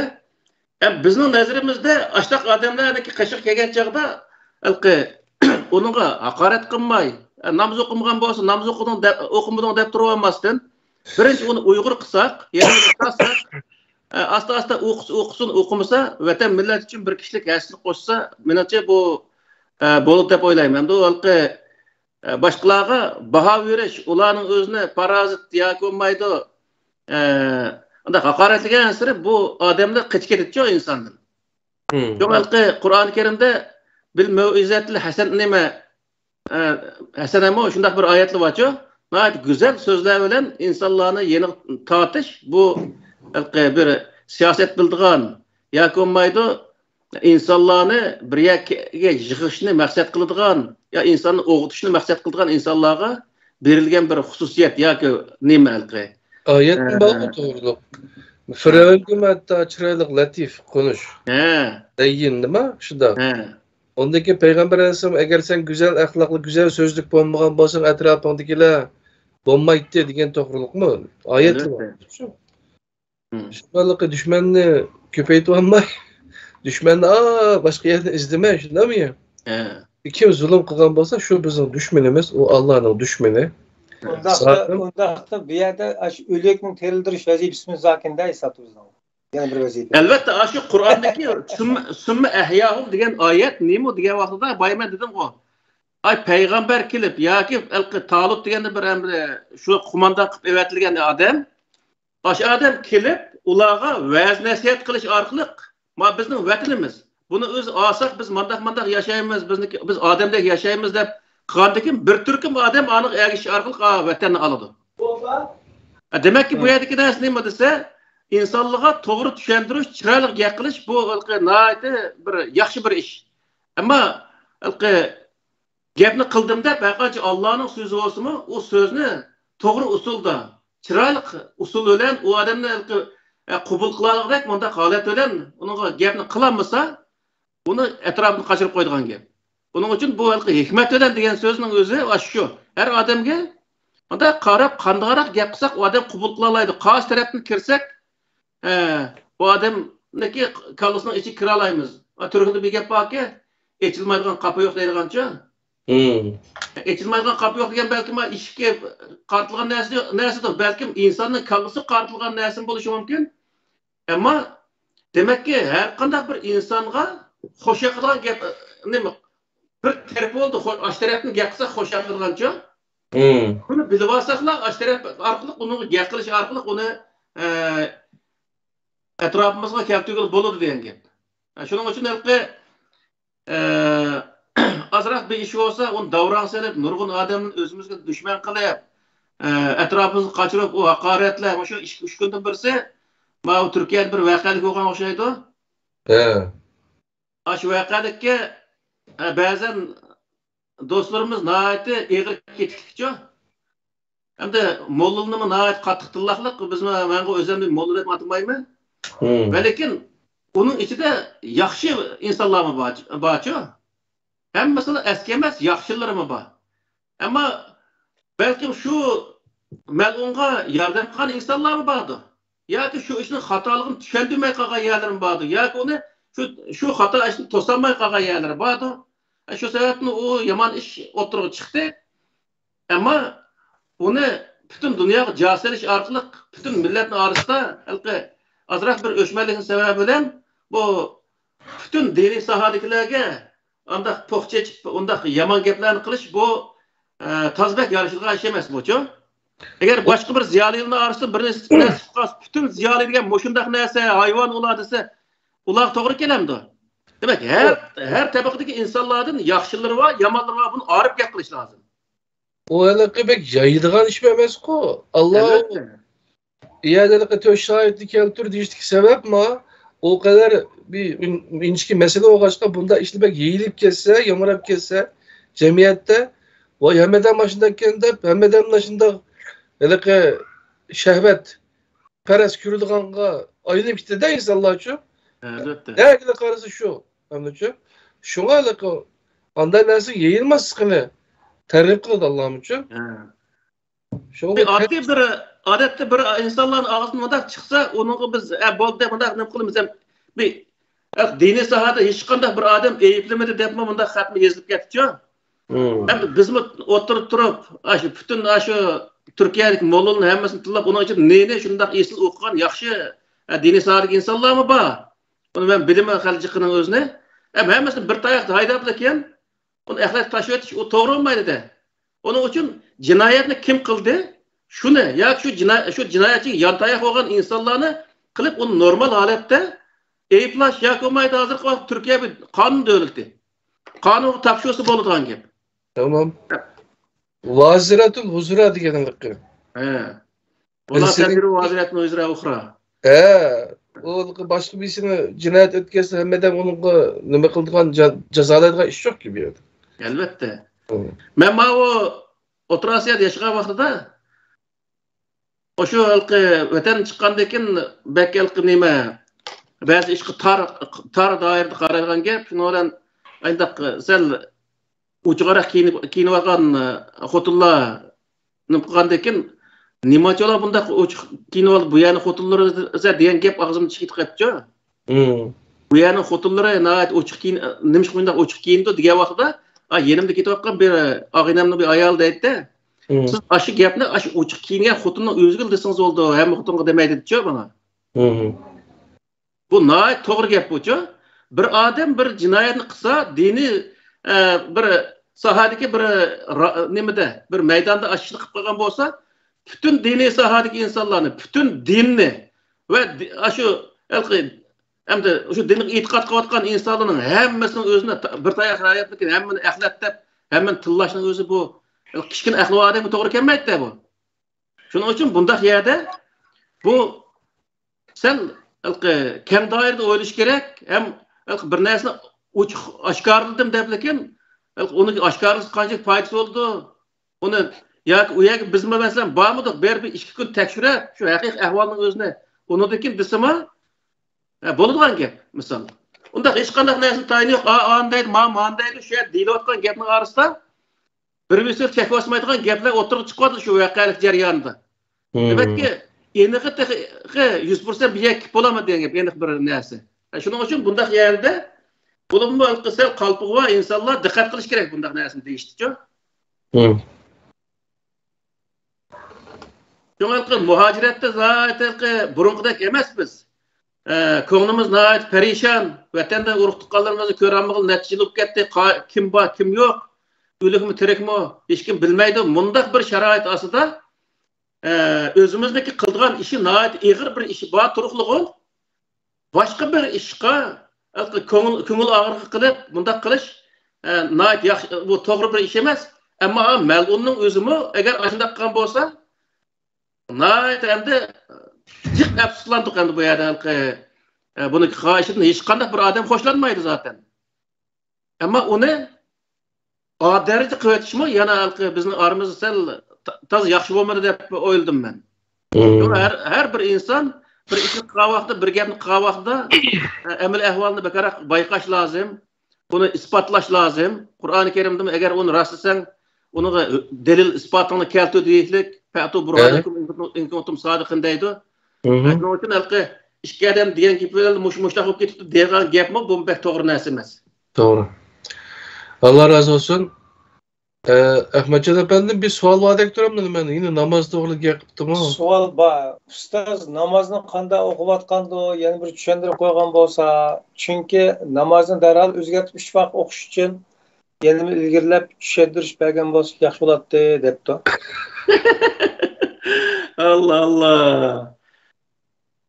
Bu namozni hozir mana Turkiyadagi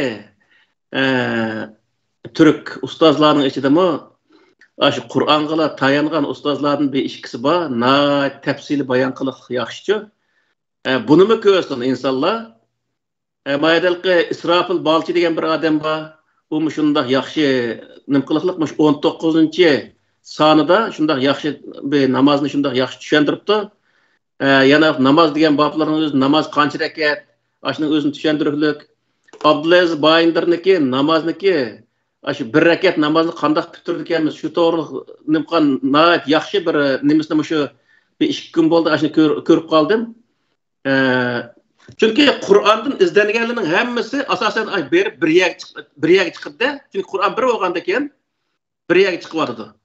Ya'ni Qur'onda har vaqt namoz 2 rakat, qisqalab deb qo'yaylik, namoz to'g'riliq bir nimani anlatdik qancha sonki u. Aşağıda bayağı tefsir tanıştısı oldu. Salat. Bir günde Kur'an-ı Kerim'de 3 vakit namazın vaktini 3 vakitini belgilegen. Her vakit namazını 2 rekat belgilegen. 3 vakit namazın eti bomdat, peşim, xuttem. Bu da o hicret babı oğaşqa, bunu da ben onu bek uzak söz etmesem hazır 1,5 saat okup kettim abi. Hazırkıdek burun kadar okuyatkan şu üç okusa çatak yoktu. Çatak yok, lekin bunun özü nima degan vaqtda asli Peygamber Aleyhisselam zamanında şu vakit her vakit namazı 2 rekatni o'qigandan keyin o Umayya sulolasining zamonida biz buni o'qigan narsaga qaytib ketaylik deb ashuni qaytib ketdik-ku. Odat qilib o'g'ilib qolganmiz ashuni deb ashuni o'qib ketdik-da. Aslida bu iboratning o'zida Qur'onni men u bosh ko'rdim, bir qatam emas, balkim 100 qatam bo'lganda bu 30 yildan ishib ketdi bu Qur'onni nim qilib o'ysa. Qur'onda iborat sohasida ortiq ya kam qilishni Alloh taolo buyurmagan. Qur'onda nafl ibodat degan bir narsa yo'q. Hamda ma amalda cho'disa, yaxshi ishni qancha jiq qilsa shuncha jiq savob bo'lganligi to'g'ri Qur'onda oyat bor.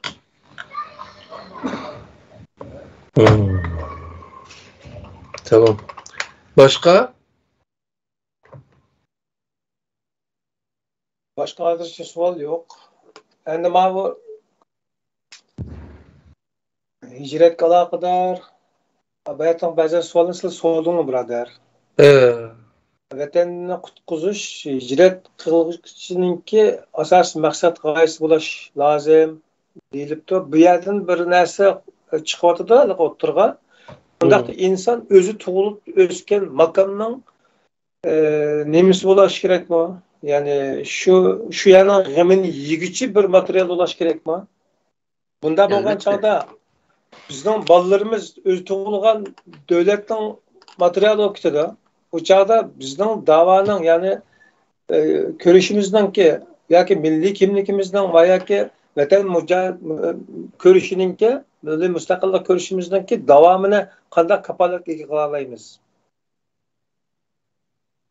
Ularga biz uning uchun Uyg'ur maktablari va kaza aytilyapti-ku har yerda.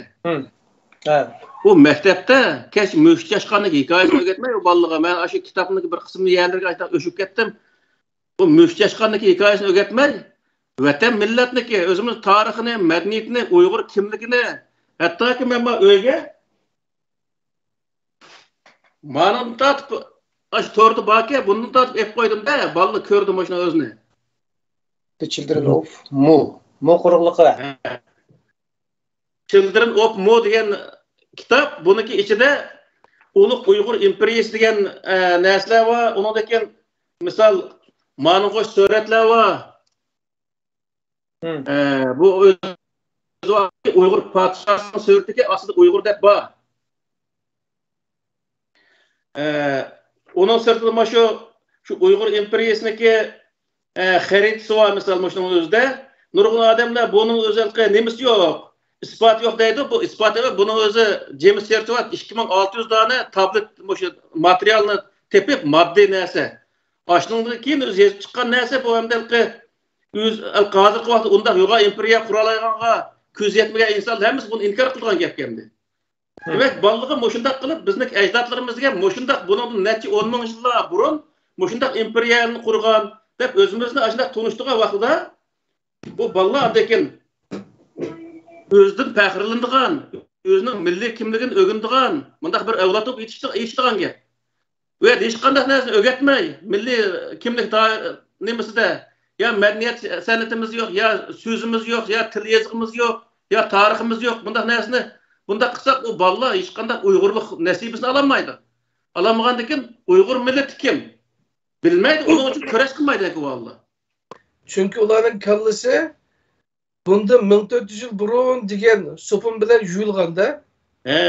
O 1400 yıllık tarix var onlarınki. Hazır mesela uya bir yerde Noruz vakiza ya şu Kurban Hayit ya Rozet bayramları ötküsüp kalsa aşağıda ata-analık Peygamber Aleyhisselam andak tuğulgan 4 yaşında mandak olgan 40 yaşında peygamber olgan bir nakşının özüne bir şiirinin özüne biz yersittik gibi değil mi? O şiirini ekdat Peygamber Aleyhisselam'ın o tarihindeki biz fakat Peygamber Aleyhisselam'a iman keltirişli vazifemiz var.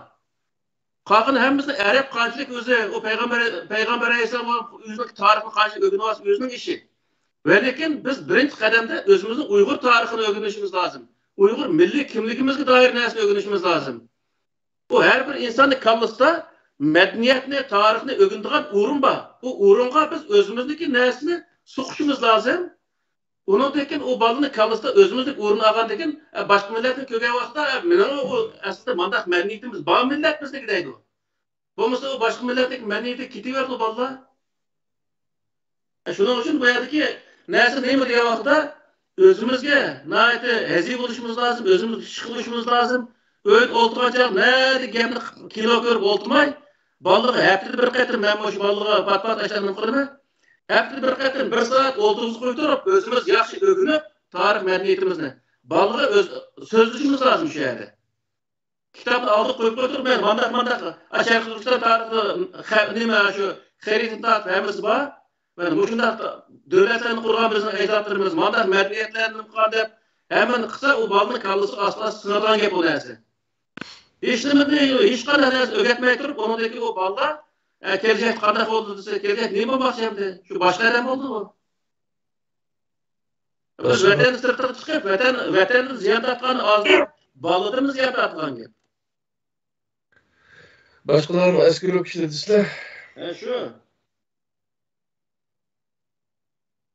Şunun için biz bu yerde her bir mevzunu sözlüğe vaxtda o mevzunu sözlep gelip dini sahada ahırsı gelip özümüzdeki bu şu Şərq Türkistan halkı tatbiqlavatımız onu.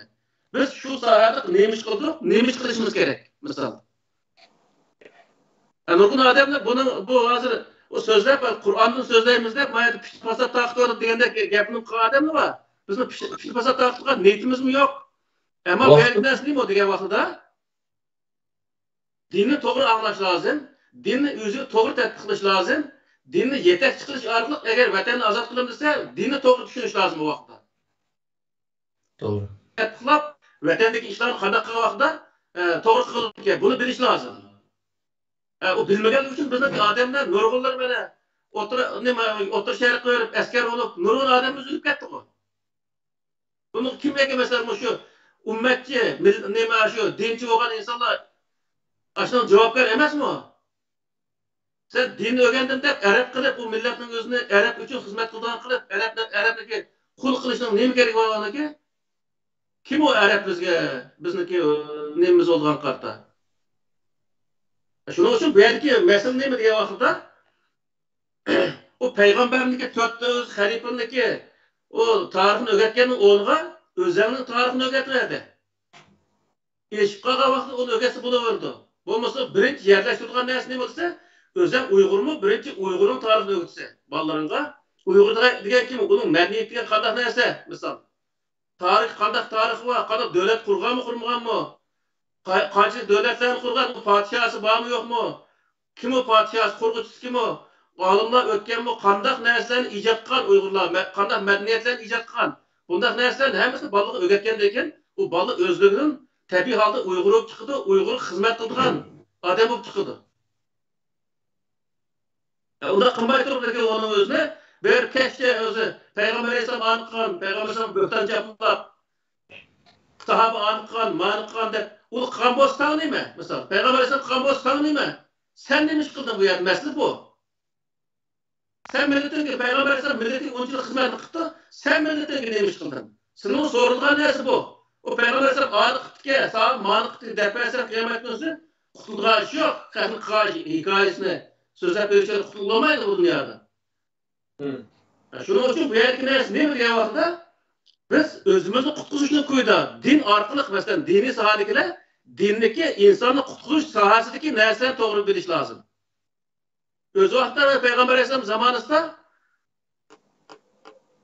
din orqali payg'ambar alayhisalom Arab yarim orolidagi musulmonni qutqazdi. Bu sinoqdan o'tdi. Ham hozirgi zamonda musulmon nima uchun qutqizolmaydi o'zini? Chunki u Qur'onga ergashmay boshqa narsaga ergashib olganligi uchun qutqizolmaydi. Ham uning uchun biz qanda biz o'zimizni qutqizamiz degan vaqtda payg'ambar qutqazgan, millatni qutqazgan din asli Qur'on. Biz shu Qur'onga ergashish orqali qutqizamiz.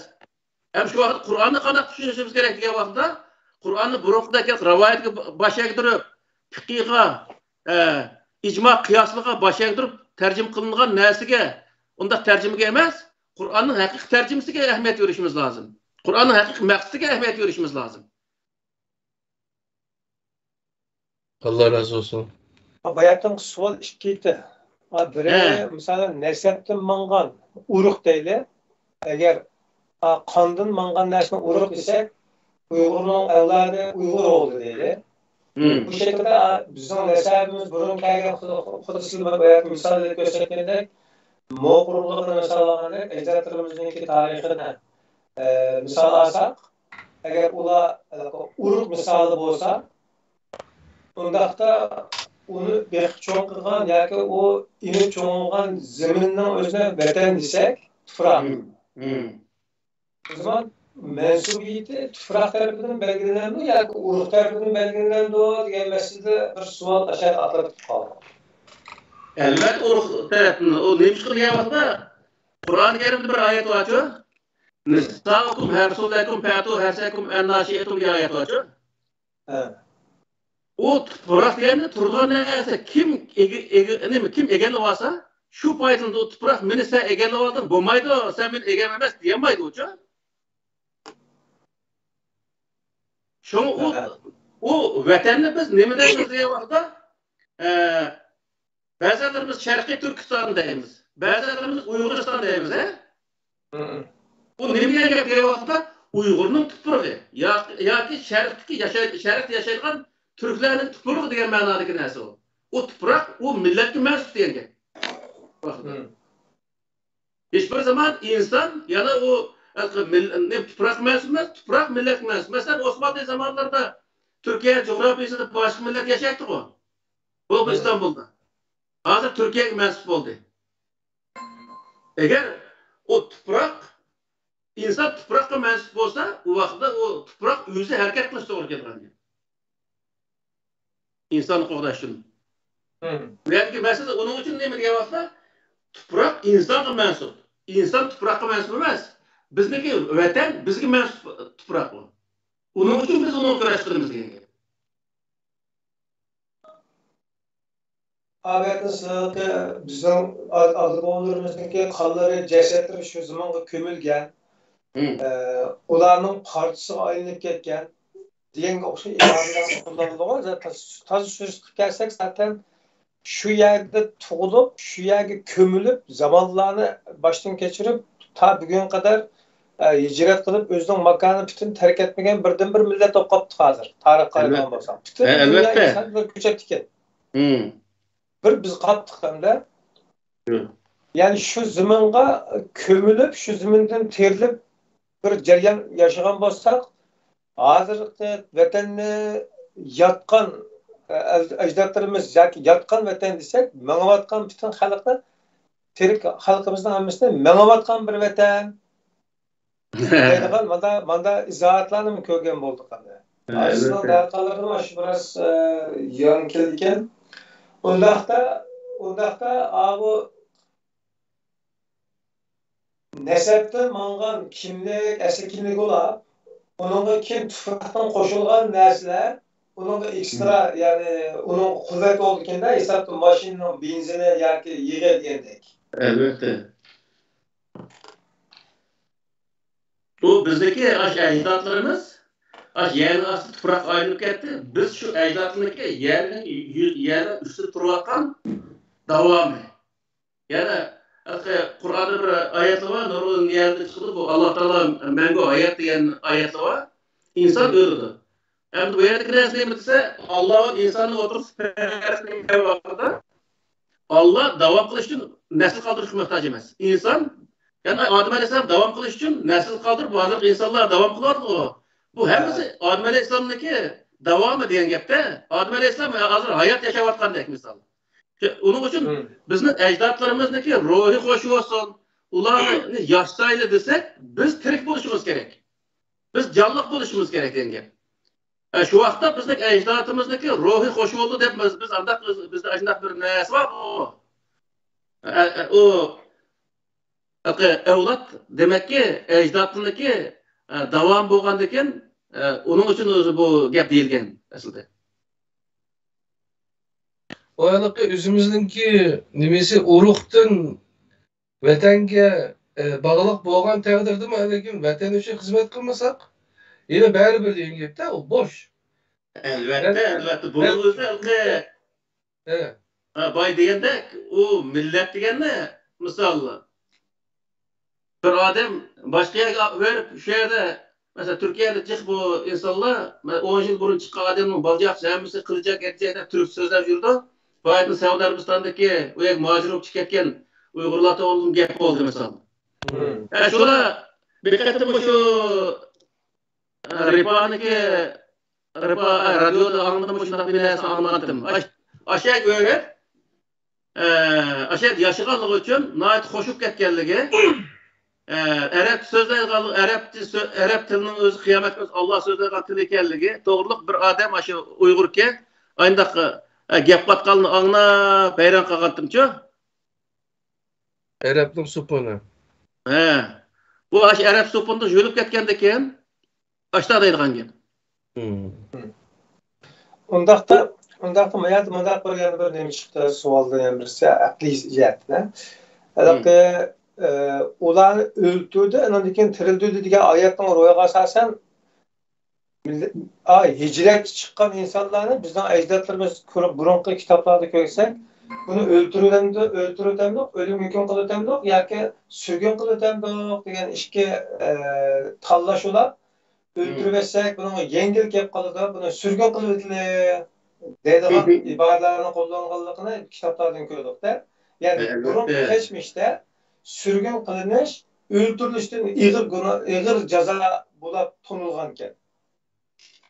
Bu o'ltiribsa qilishga qiyin chiqsa, bizlarni qiynab o'ldirgan gap. Bu bir odam sürgün qilyapsa, ming qatim o'lgandan japon tarixida uning uchun qanday gap. En mishada o'rtaliq narsa esa, bu birsi vatanni qab qilib, shu yerdagi zulm, azob oqibat, jahannam misoli külpeklerinin derdi ölse, ama sırtı yaşayanlar, vatan milletten, halktan, cüdalıktan derdi ölüdükinde, yani ortak tabi nerede etse, vatan için köreş kılgınlığı, onun hayatını bildirdiği bir şey gerçekleşti. Onundaki o vatan için köreş kılan insanda eğer gurur var, insan olsa, vatan için köreş kılan vaktinin özde, o adam huzurlundu. Özünün vatanı için, özündeki kavim kıyırdaşı için, köreş kıvagalığı için huzurlundu adamın özü. Moşu noktada yana inşallah aldığımız fırsatlarda yana tahmin inişke to'xtalsak bo'ldi ekan. Çünkü yani hayatımızı bildirdiğin narsa elayotgan nefeslerimiz, yoki kiyib olgan, edib olgan mashinlarimiz, rahat paragatimiz, belki özümüz destek turayotgan tuproqda kimga aylanib içimizden qat'iy nazar canlılık turalışımız, yani cinva bir halat turalışımız, seriq kunni ko'ralishimiz emas, belki maqsad g'oyamiz bo'lgan vatan millatning istiqboli, Allohninki bendichiligimiz, Allohga bo'lgan bendichiligimiz, Allohga bo'lgan itoatmanligimizni joriy qildirishimiz uchun to'laydigan bedellarimizda hayat ekanmizda biz. Elbette. Aşağıda bo'lgan tirishchanligimizda hayat bo'ldi ekanmiz. Kur'an'daki muhtosu mehyavun diyen ayet nefas şu. Köreş kılgan insanların Allah Teala ülüf diye devetkende, köreş kılgan bir özü merkezge boysunup, köreş kılgan, toplangan insanların Allah Teala nemleyen diye vaxtında ehyavun. Onun dikin ulan tirildi diyen ayetini aşınavadım kılgan. Çünkü o şer'in nimede tercümelde ulan öldürüp ötüp keyin tirildirip koydu diyen ondaki ölen tercüm kılıdı. Lekin buniki jarayonlarni o'qigan vaqtda, atrofidagi oyatni o'qigan vaqtda ashunday qiladi. Shuning uchun bu yerdagi bir inson o'ziniki dunyoda mavjudlik degandan o'zi tirik bir inson ekanligini isbotlash degan gapda bu mavjud degandan o'zi.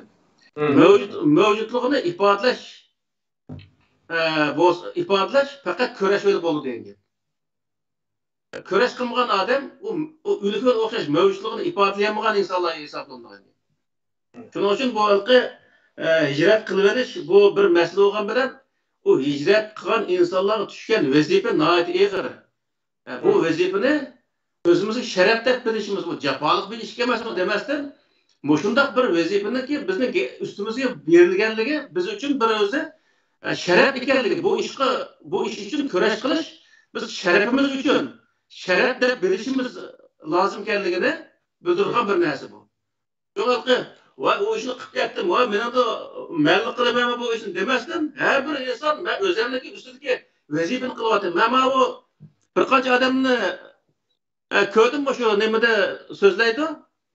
Men Uyg'urlar uchun ish qilib beray dedim deb, Uyg'urlar uchun ish qilib beramish. Sen Uyg'ur uchun ish qilib bermaysan, zaten ish qilish yangi vazifa o. Sen kim uchun ish qilib bermaysan? Uyg'ur uchun ish qilib berma deyishing o putlar xatolas. Uyg'ur uchun ish qilib bermaysa, ish qilsa u yangi Uyg'urlik vazifa, uning uchun qilsa uni o'zini. Xuddi bir odamga bir madaq yordam ber, men mana qilib berdim degandek deyotgan gapi. Bunday bir gap bo'lmaydi-ki. Biraz düşüncedeki dönlükken bu. Ben WhatsApp'nınki baş kısmında tanıdaşlar görüp basıp oldum. Ben bütün hayatımınki manasını cığlap ekilip bir cümle sözü çıktım ona. Yani kim ne kısa fakat öz için kılıdı diyen bir sözü çıktım. Aslında hayatın manasını düşünen vaxtıda deydiğin gibimiz bu ki. Yani kimga qilsak asli bu o'zimiz qaytib keldik ashga. Albatta, o'zimiz uchun qilganmiz uni. Uning uchun talat vala tamnun tastaksir degan bir oyat bor Qur'onda. Val rabbik fasbir degan. Men yomon jiq ish qilyaptim deb o'zing minnat qilma deydi-ku. Nima qilgan vaqtda u qancha jiq ish qilsa o'ziga foydali bu narsa. Uni ashunday tushunish kerak. Qur'oni Karimdagi shu nima nihoyat o'zi Qur'on shu ajoyib bir nim bilan kelib turgan uni. Qancha yaxshi ishlarni qilsa, bu yaxshi ish u insonning o'zi uchun bo'laveradi. Boshqa odamga nima qilib bermaydi uning o'zini. Shunga u vatan millatning da'vosi kelgan vaqtida herib qolmaslik kerak, charchab qolmaslik kerak. Mana ishni men yomon jiq qilyaptim, bosh sen qilmaysan-ku demasdan qilmagan odamni qishiga berib, chiroyli qilib tushuntirib, uni safga qo'shib berish kerak. Bu vaqtda u saf ashunday aynaydigan gap. Men namozniki nemisini so'rgan do'stlarimiz shu 22 sonda salat haqida to'xtalganda mana maqsad namoz to'g'riliq to'xtalgan babga shu 22 sonni ko'rsa ashun tafsiloti bor. Yamanmı so'rab ketdi bu qarindoshlarimcha shu darsda dedik. Bu din degan namozdan iborat emaski to'g'riliq oyatlar bor dedik. Sura Baqaraninki 177-oyatini ochib o'qinglar qarindoshlarim. Hech kishi bizdan so'ravermay o'shni uchun. Bu yerde hicret Menden doğruluk gap menden kılmaz. Vatan menden doğruluk, vatan üçün güreş kısı cehennem kirip gidip ügetken ustazlar var. Biz ustaz davatmançı. Bu ustaz davatı vatan üçün güreş kısan, milletim üçün güreş kısan. O cehennem kimeyse en âli şeref girisi davat odamaydı. Kallarını başlayan buyurmay kardeşlerim. Bakın milli molla demeyimiz. Manda gepne dep bakın başka adam yok. Şuna milli molla dedim bu adamı ben şu. Yüzü yaktırmaydı da geçi molla deyişinde, milli deyişinde şu. Bak kalın işitli kardeşler. Biraz kaynap kaldım kapanmaysılar. Çünkü bir namazlam emez şu bu din şu. Başka nersin var bunun içinde. Menden şahsiy so'rab qopdi, ustozdan Kerim ustozdan qanday o'qiyotganligini javobini ololmagan ekan mendan so'rabdi-da. Men javob berib qo'yay, men biraz vojib bo'ldi. Men endi mana tushundim bunicha. Qur'onda borni ijro qilsam, shu men uchun kifoya qildi ekan. Ortiqini qilgan bo'lsam, agar xatolik qilib qolsa, ortiq gunoh bo'ldi ekanman. Shunga ortiq yükte kem bo'lqasin, xato olmagan, kem bo'lsin, ammo ortiq qilding deb xato olib qolmasin degan yo'lni tanlab, men shu 3 vaqt tushdim qarindoshlar. Qolganini endi yana izlanyapmiz. Qachon yana kallamizdan yana taxim o'tkaziladigan bo'lsanglar Qur'onning manbasi bilan inshaalloh yana taxim tuzishga tirishimiz. Chunki zaten tap bo'ldik, yanchimizga sep bo'ldik demaymiz ba'zilarga o'xshash. Biz izlengiçe, tak ölgüçe. Bir ömrümüzün ahirinde nefesimiz toktuluç izlediğimiz bu ustaz mı şu? Eğer hata edip kalkan olsa özgerti de olmuş. Bu yerdeki nersi ne mi diye vaxtda Allah Teala perz kılmagan nersinin özüne perz deyiş hataçı bu. O mayda 10 vaqt okusun, 20 vaqt okusun, nafilde okuversin. 2 rekatni 10 rekat, 20 rekat okuversin, 2 rekatni sirtidikini nafilde okuversin, bizning işimiz yok. Nafli buluverdi, nafli okuversin. Ve lekin bu yerde nersi ne dese perz deb Allah Teala'nın perziga Allah Teala Qur'onda qilgan perzning ustiga yana perzdan yana qo'shishni o'zi hech qanaqa hojat yo'q degan gap. Allah Teala 3 yerda perz nima 3 vaqtni belgilabdi. Uning har birisiga 2 rakatni o'qi debdi. U namozning etini atayin Qur'oni Karim debdi. Bamdat Pişim, xuttem deb bu 3 namazning etim debdi Qur'oni Karimda. Uning boshqa namazning eti yo'q. Agar boshqa namoz bo'lgan bo'lsa, Qur'oni Karimda u ism bo'ladi. Shuning uchun bu yergi narsani bilgan vaqtda Qur'onda yo'q narsaning o'zini yana ma'lum farz deb Xudo haqqi kam qilib qo'yganda uni akirib yana chaplab qilish bu o'zi to'g'ri narsa emas. Endi bidatchilik qilmanglar demak shu to'g'ri. Bu haqqi Xudoga din o'rgatish bizga to'g'ri narsa emas, bu jinoyat bu. Shuning uchun Xudo qil deganni qilaylik, qanchalik qil degan bo'lsa shunchalik qilaylik, o'zimizga yangi shunda yaxshi bo'ladi. Ammo uni sirtida baq qilamiz kelib kelsa, nafil deb qilaylik. Buni hech qanday bizim to'sqan yerimiz yo'q. Lekin farz deb, u farzni ichiga qo'shib olib, uni insonlar uni o'zi farz deb o'rganmasin. Qilamay qolib qolsa, men farzni qilamadim deydi shuni o'zi. Uning ustiga Xudoning farzining ustiga bizning farz qo'shishimiz bu bir jinoyat bu. Adam şu cuma namazı ta ya şu nazlı oğandan ta fazla şirkette altı qilib qilishdan bir aqllarga ishorat balki aslında. Çünkü bek kölemlik cihat bo'lgan shu uni o'zgartish amalsiz qolgan ekan. Şu buni yapaman deb aqbini shu shirkat farzoni tushgan degan hikoyani çok anglab cho'ng oldik-da. Ya bu cuma namazı degan namoz yo'q Qur'onda. Cuma kuni o'qilgan peshim bu. Cuma kuni jamoatdan o'qilgan, ya'ni jamoatdan o'qilgan peshim. Uning uchun jamoat davomli cuma kuni nim qo'ygandan keyin, bekitib olgandan keyin uni cuma namozi deb nim qilgan, aslida jamoatdan o'qilgan peshim. Peshimniki 2 rakat ekanligi aşağıdamı bilinib turibdi.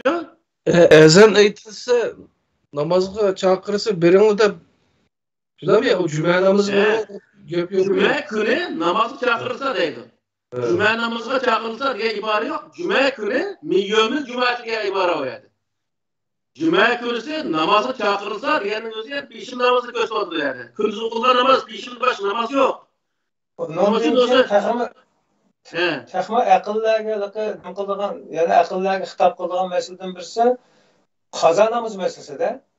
Bu namozning vaqti bilan o'zi kitoban mavquta, ya'ni namoz vaqti bilan farz qilindi. Vaqt o'tib ketdi degan oyatni anglab, unda qanday bo'lganda deydi, vaqt o'qish uchun 5 vaqt namozning ishidan chiqolmay, jamiyatga kirmay, ajoyib kunlarni yashayotganda. Yani hozir kelib qarasak, aslida 3 vaqt bo'lgan vaqtida odam o qadar yengil bo'ldi ekan, shirkat bo'lgan ekan. Çık degan Qur'ondagi abi kitobim mavqutda, ya'ni vaqti bilan farz qilganligimi insonga harash kelmaydi. Lekin qazo namoz degan gapni hojat qilmaydi ekan. Hojat qilmaydi. Hojat qildi ekanmiz-da. Hojat qilmaydi. Undan keyin bu namozning babida, namozni mesela Qur'ondagi ichidan men shunchalik izlandim, ya'ni izlanish bo'ldi. Namozning qazosini qilishga bo'lamdi. Namozni agar qazo qilayotgan bo'lsa, ya'ni o'qiyamay qolgan bo'lsa, uni jazosi bormi degan bobda, degan maqsadda Qur'onni izlasin, lekin men izlab topolmadim hech qanday bir yerdan. Namozni agar bir vaqt namozni o'zi o'qiyamay qolgan bo'lsa, u vaqtda uniki qazosini qilish yoki uni jazo o'tash degan bir narsa mavjud emas Qur'onda. Faqat ibodatning ichida 3 ta ibodat: haj, namoz, roza. Haj bilan o'zi nimaga? Namazga jazo yo'q. Hem ro'za tutgan vaqtda bir kun o'zi, ya'ni tutishga imkoni bor odam tutmagan bo'lsa, bir kunlik ro'za uchun bir miskinning bir vaqt tamoqni berib jazosi bu.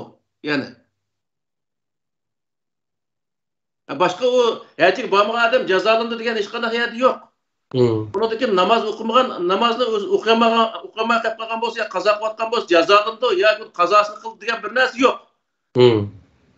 Buni Qur'ondagi aniq nima shu endi. Ya'ni izlangichlar bo'lsa, izdan so'ng bo'lmasa mana shunday endi namozning nemasi. Allah razı olsun. Bayatın aldığım qatamliq program deyishgan edi, qanaqa mashinalarning tipi gerçi yaxshi material keltirib kelgan bo'lsak-mu, tipga tushmagan chog'da bu boshqa materialning zapchasi ekan degan misoli. Bu shu Qur'onda nazariy programmasi o'tirib qo'yilayotgan ahkam va yoki ibodatga aloqador butun tafsilotlar Qur'on manbalik din tushunchasi kategoriyasining qaralmag'ichilik qabul qilinolmaydi ekan. Albatta, akilib qarashtirilmaydi ekan, bir-birisiga ko'zini o'ynayolmaydi ekanmiz. Bu masalada qarindoshlar yana asli manbaga, asli marka bo'lgan Qur'ondan nazari. Qur'onga qaytish, ya'ni Qur'on manbalik din tushunchasi qaytish nimisida chastotning shuni to'g'rilamag'ichlik o'tirib qo'yayotgan fikrlarni hazm qilolmaydiganligini men tajriba qildim. Buni ham bir tavsiya qilib qo'yaman. Mening gapim tugadi ishqilib qoldi. Rahmat. Allah razı olsun. Hem de şu kadar dereceye biriktirdik ki namazını Kur'an'dan tapılmaydıgan. Bir de ya kep kılalım şu. Doktorlarımızın da hem şu yerine kıladı. Men bir doktor emez. Men izden gücüm ben ziyali edem. Dinimde ben Ali mektepte okuyup yürüp kapırını mektepte tepeylagan düşün. Da oğandaki izlerse tepe de kalkmışım. Bir ömür izler. Bir ibadetning özüne hazır biz ibadet kılatkan nersini eğer Kur'an tapamagan olsa onu kılması lazım. Çünkü o Kur'an belirleyen nersi ibadet emas. Tamam. Mesela Zulhijjlik oyunda roz doğru bütün öz WhatsApp'ına yazıp atıyor onun özüne. Hatta molla sözler vardı. Kur'an-ı Kerim'de bir nersi yok. Bunda bulmadan ekan o köse roz tutgan narsa o fakat yo'q narsa degan gap. Kalla aşıda o to'g'rilagandan keyin Qur'on mujmal kitob. Qur'onni tushungil olmaydi, değil mi yani? Rivoyat to'g'ri tushungil olmaydi. Etip deb ayna kalla shunga to'g'rilagandan keyin ba'nasini topolmaydi. Albatta. O'zi yo'q, jihnasini qiladi-ku. Qur'on izlasa, unas Qur'on bo'lmagan ekan, Qur'on yo'q deydi. Qur'on yo'q bo'lsa qilmaydi. Qur'on yo'q narsani Xudo hisob qilmaydi, Qur'on yozmagan degan. Nima ish qilamiz uni o'zimizdan? Shvetsiyada bo'ldimi? Bir yerda bo'ldi, Shvetsiyada Qur'onga haqorat qildi deb, Qur'onni bilma qildi deb, nurg'un yerda namoyishlar bo'lib Erdo'g'onni ta'tib hamiz gapga turgan uchun. Ama lekin Aşı Kur'an'ı şunçilek dereceli cennet pidalık bilen kolayımız zaten şu Müslümanlar. Kur'an'ı Allah'ın kitabı ekenligi, nait inik kitap ekenligi, düşünüşlük, akılga uygun kitap ekenligi boyunca muşunun işlemeyi demesin bu. Bu en çok hakaret boyunca. Açoşlu güçlü onun üstüne kuya koyğanda mı çok hakaret. Biz de Kur'an çarpar. Değil mi Türkçe? Kur'an üzü gelip bizim tepkedek tepki etmeydi. Ayda desek de Kur'an hakaret kılandığımız için. Kur'an okusa zaten. Kaç günü görüyorsunuz?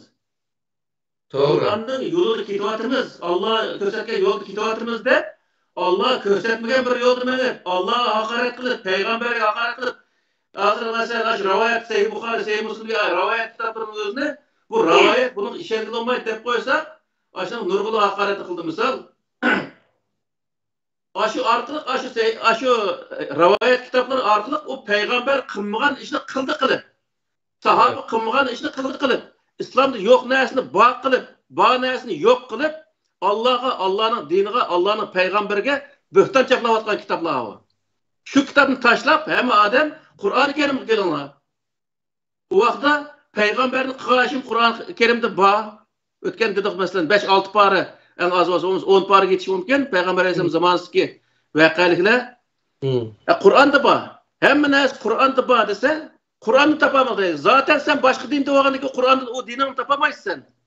Ama sen Allah'ın dinine girmediysen o Allah'ın dini Kur'an'da Kur'an'ın hemen nesini tapalayız diyen gibi. Yani ki Leyla'nı kürüş için Mecnun'un küzü oluş gerek emez mi? Evet. Doğru.